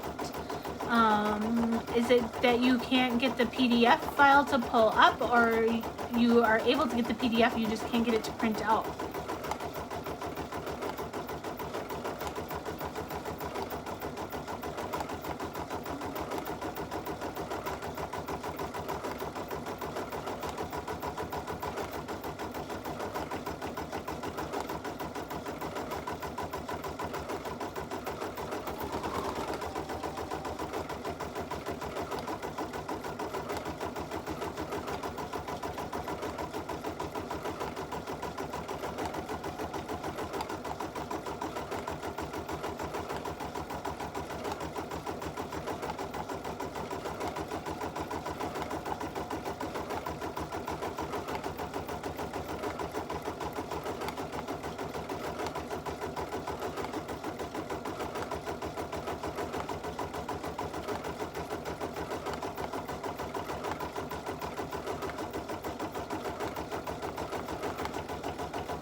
Cheryl, as long as you can get them to pull up, maybe just follow along with the instructions on your computer and not print them off.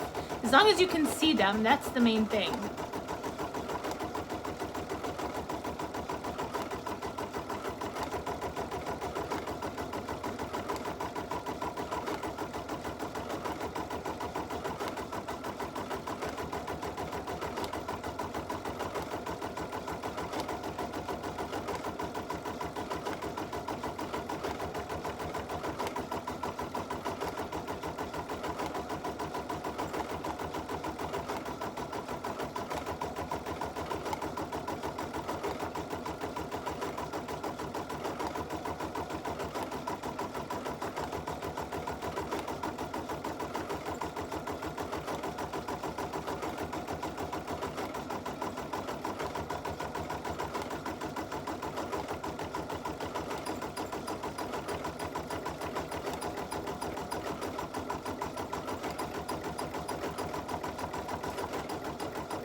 And we have one last door prize to give away.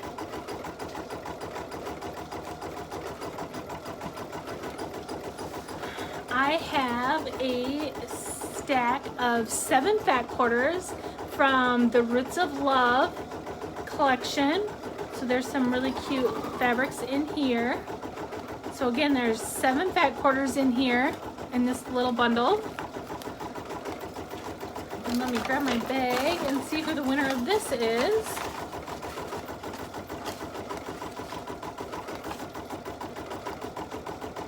Vivian Carlson from Washburn, North Dakota is the winner of our fat quarter bundle. So Vivian, we will get this sent off to you.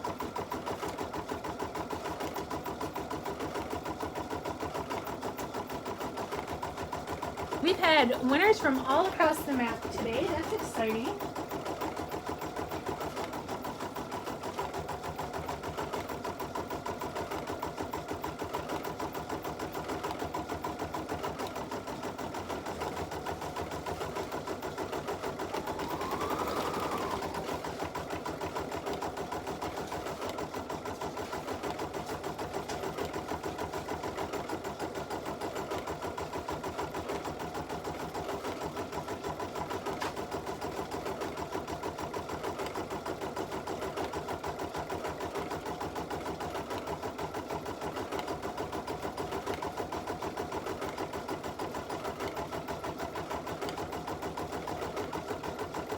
Okay, well this is just getting ready to finish up. Now you're gonna wanna have your other 2 pieces of fabric for your lining. So you're gonna wanna have your top lining piece, and this is the piece that we folded in half, but this is the one that does not have the fusible interfacing in it. And the bottom lining, and again, this one has been pressed in half, but does not have the fusible in it. So these are the 2 fabrics that we need to have handy.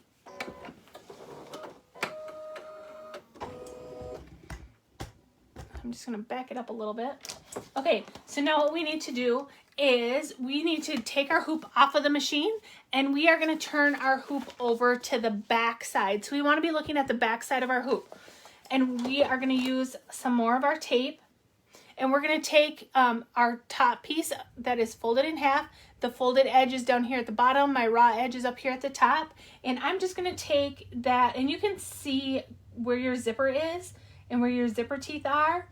And you just want to lay this, and you want to make sure that you have enough fabric that's hanging over on each edge so that you're covered. And you can tell that by the back side of your stitches. And you just want to center it along there. You can see where your zipper teeth are, and make sure you have a nice equal distance from your zipper teeth to the folded edge of your fabric. And then you're just going to use some of your tape. And I'm going to get a new piece actually. And you're just going to tape that in place and to hold it there.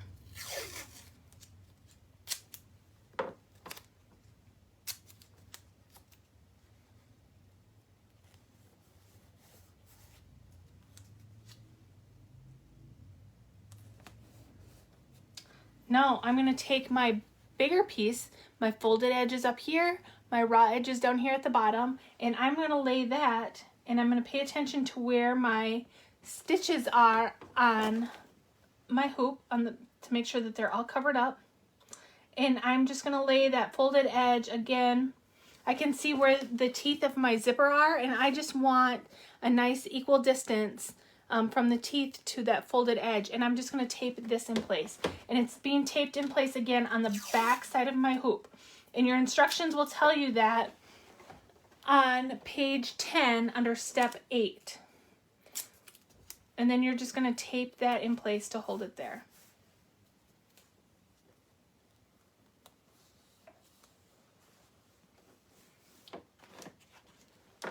So everything is taped and it's held in place. I can put my hoop back on my machine. And now I'm going to change my thread because I don't want this stitched out in that hot pink color. I'm going to go back to my very first color, that 4620 Isacord. Rethread my machine with that. And now I'm just going to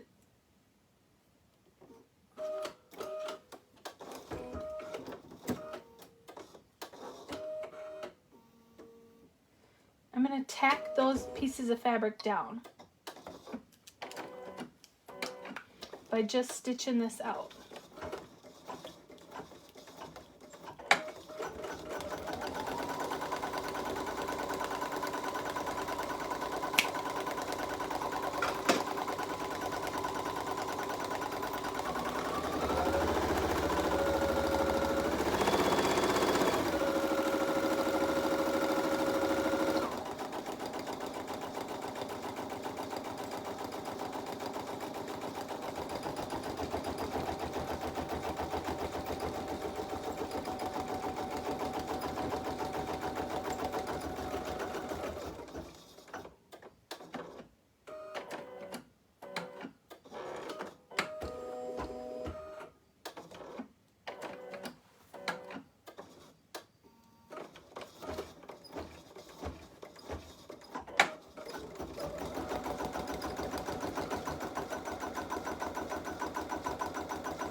Okay,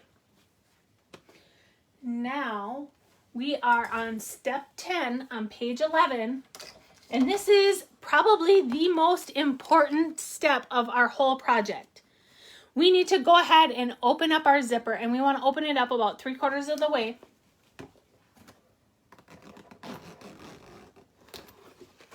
So I opened up my zipper pull is now right here. If you miss this step, in order to get your zipper open again, you have to use your seam ripper. So you want to make sure that you open your zipper on this step. I'm just going to look at the back side and make sure that everything was held down and it got stitched in the right spot on the back side. Everything looks good. So now I'm going to take and I'm going to just put my hoop back on my machine. And now we have our back piece of our fabric, and this is the piece that we have the fusible on the wrong side of that we prepped at the very beginning. We are going to take this backing piece of our fabric for our project, and we want to place that face down so the fusible side is facing us, and we want to make sure that this covers our whole project. That outside line that it just stitched to tack everything down, you want to make sure it's covered all the way around. And I just lightly hold it on there, and I'm just going to tack this down in place. And you tack it down in place just by stitching out the next set of stitches, or the next sequence of stitches.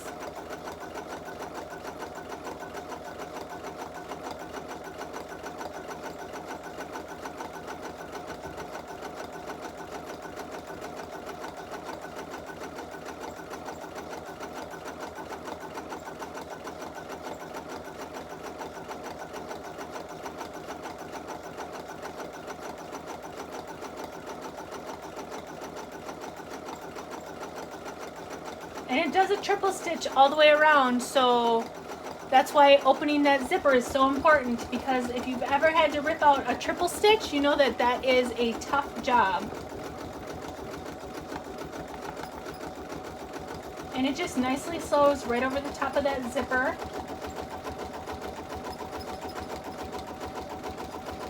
And it just makes sure that it's nice and secure by doing that triple stitch all the way around.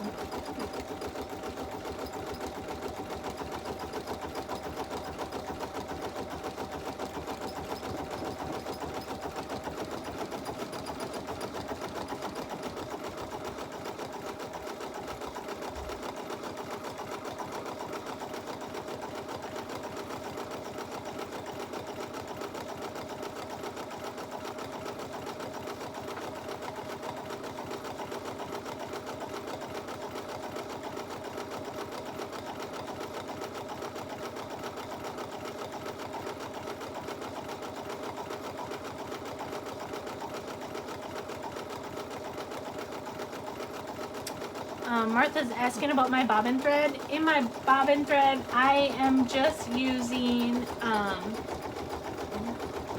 have this big spool of the OESD bobbin thread, and this is the label for it. It's 100% spun polyester. That's what I'm using in my bobbin. Comes on this big spool, so I like it that it's such a big spool because I go through a lot of bobbin thread when you do embroidery projects.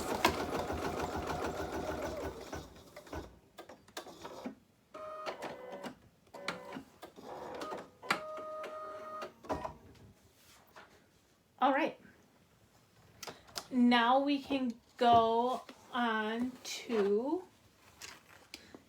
step 13, and now we're going to take our piece, which is our lining, and we are just going to place it on the back side of our hoop so it completely covers everything, and then you're just going to want to tape that down.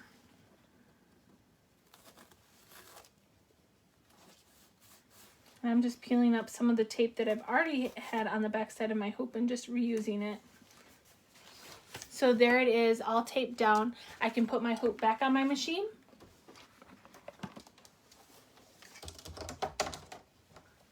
And I'm going to go ahead and stitch that down.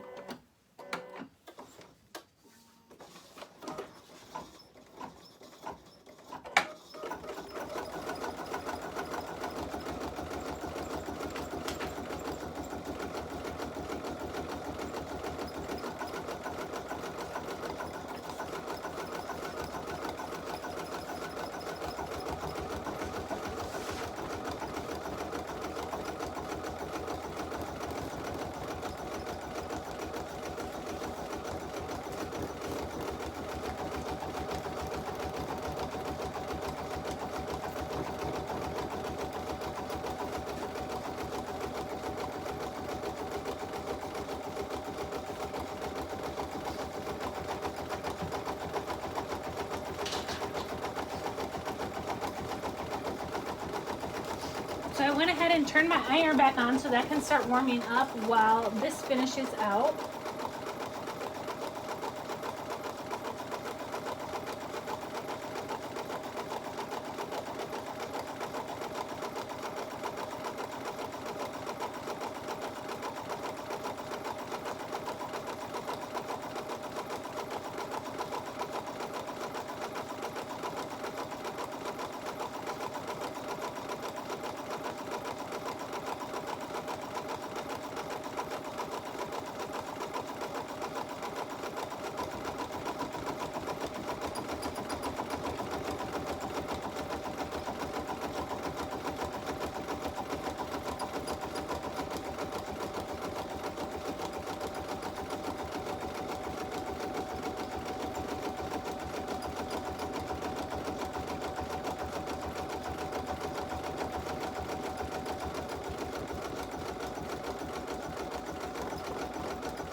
All right, we got the checkered flag. We're all done, so I can go ahead and take my hoop off of the machine.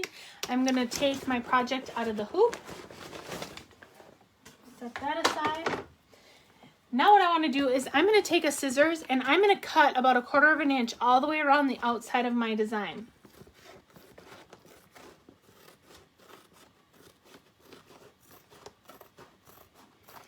And you'll notice up here on the top, there's these little stitch outs that kind of extend.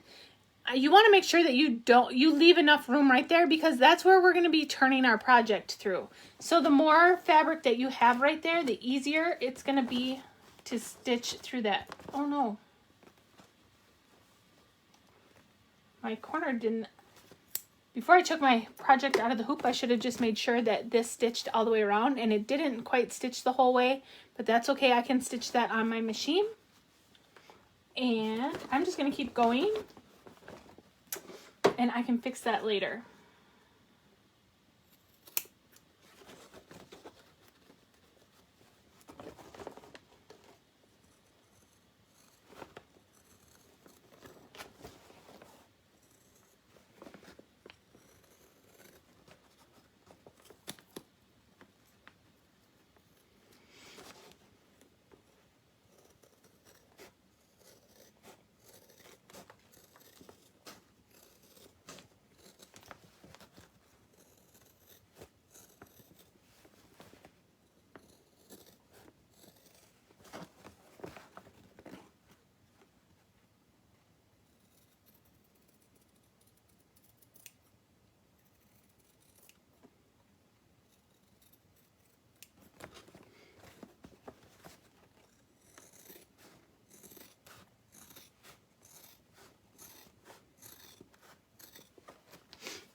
So it is quite a few layers to trim through.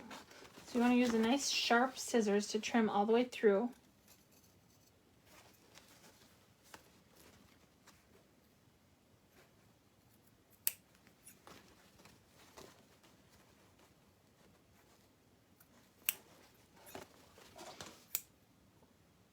All right.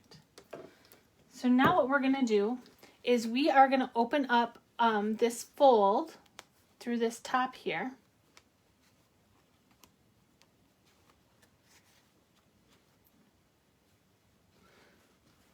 And what we want to do is we just want to flip our whole project through. I was just making sure I had the right opening.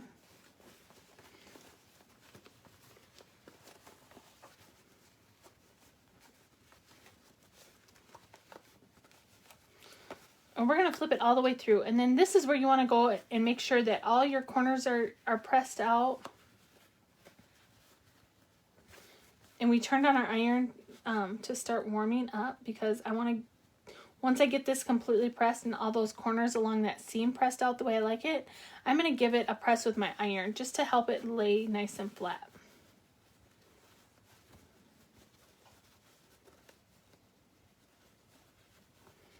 So you just kind of work those seams in those corners and get everything pressed out as far as you can.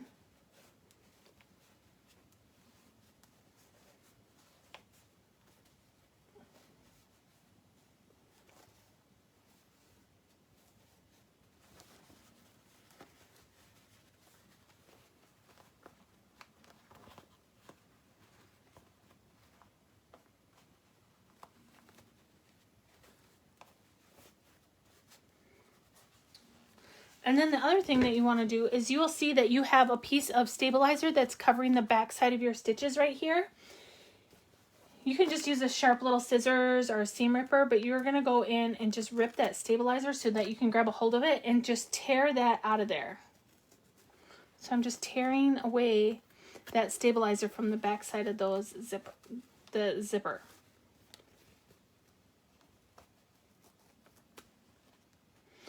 And it is a medium weight tearaway, so it's a little tough, but you can rip it out of there.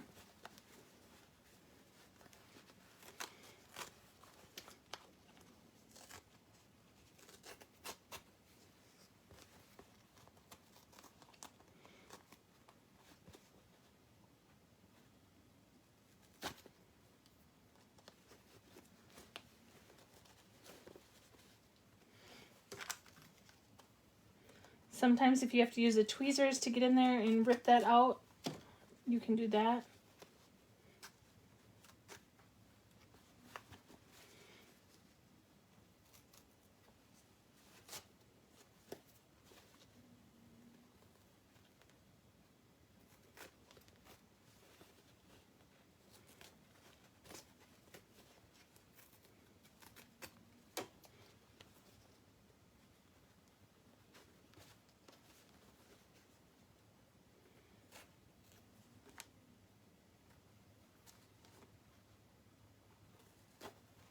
All right, so there I have all the stabilizer torn away from the back side of my zipper. I'm gonna bring you over here to my iron.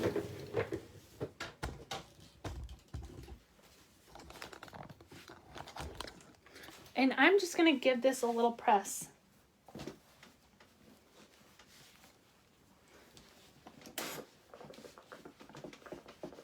Just to help those seams on the inside just lay the way that I want them to.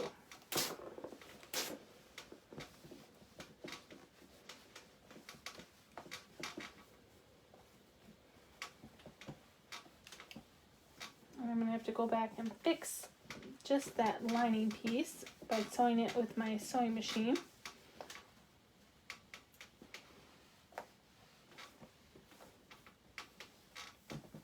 All right.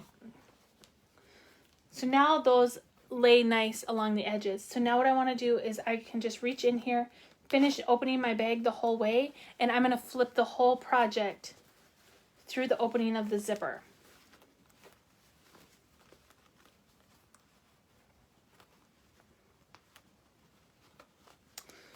Well, before I do that, I just want to quickly tell you one other thing. Okay, so we had this opening here at the top. So this is where you want to fold this in, and you're going to give that a press so that it lays nice and flat. And then you're going to fold your other top little lip that's hanging out there. And you're just going to close that opening on the top of your bag. And you can do that by either using like a piece of like Wonder Under, like double-sided fusible something. You can put that in there and just give it a press, or you can just use a needle and thread, and you'll just whip stitch that opening shut, so that you won't even be able to tell that it's there because it's in the top side on the inside of your bag. But once you get that stitched and it's closed up, then you can go ahead and flip your whole bag through the opening of the zipper. And I'm just going to do that now so you can see what it looks like all finished.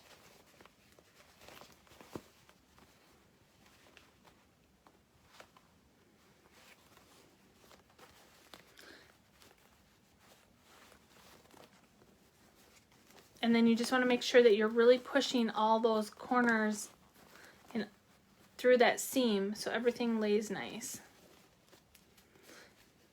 And if you have to use like a purple thing, or some people use a chopstick or a crochet hook to get in there and push all those corners out.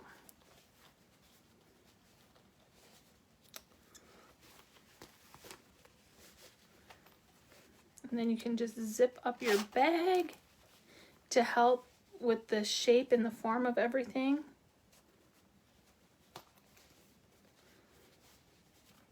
And what you can do is you can just lay this face down and give it a press.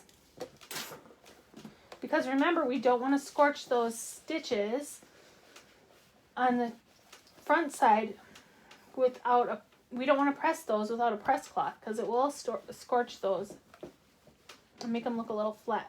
Okay, so now if I want to press on the front side, I'm just going to lay that down I'm gonna take my press cloth and I'm just gonna lay it right over the top, and then I'm just gonna give it a good press. And I'll show you what I mean by those stitches just going into the press cloth.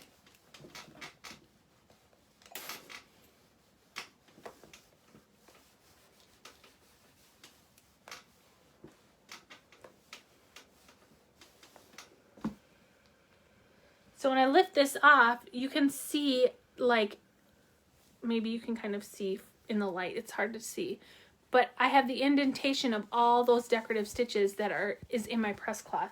So it didn't squish any of the stitches. They still look as good as they did when they were on the machine.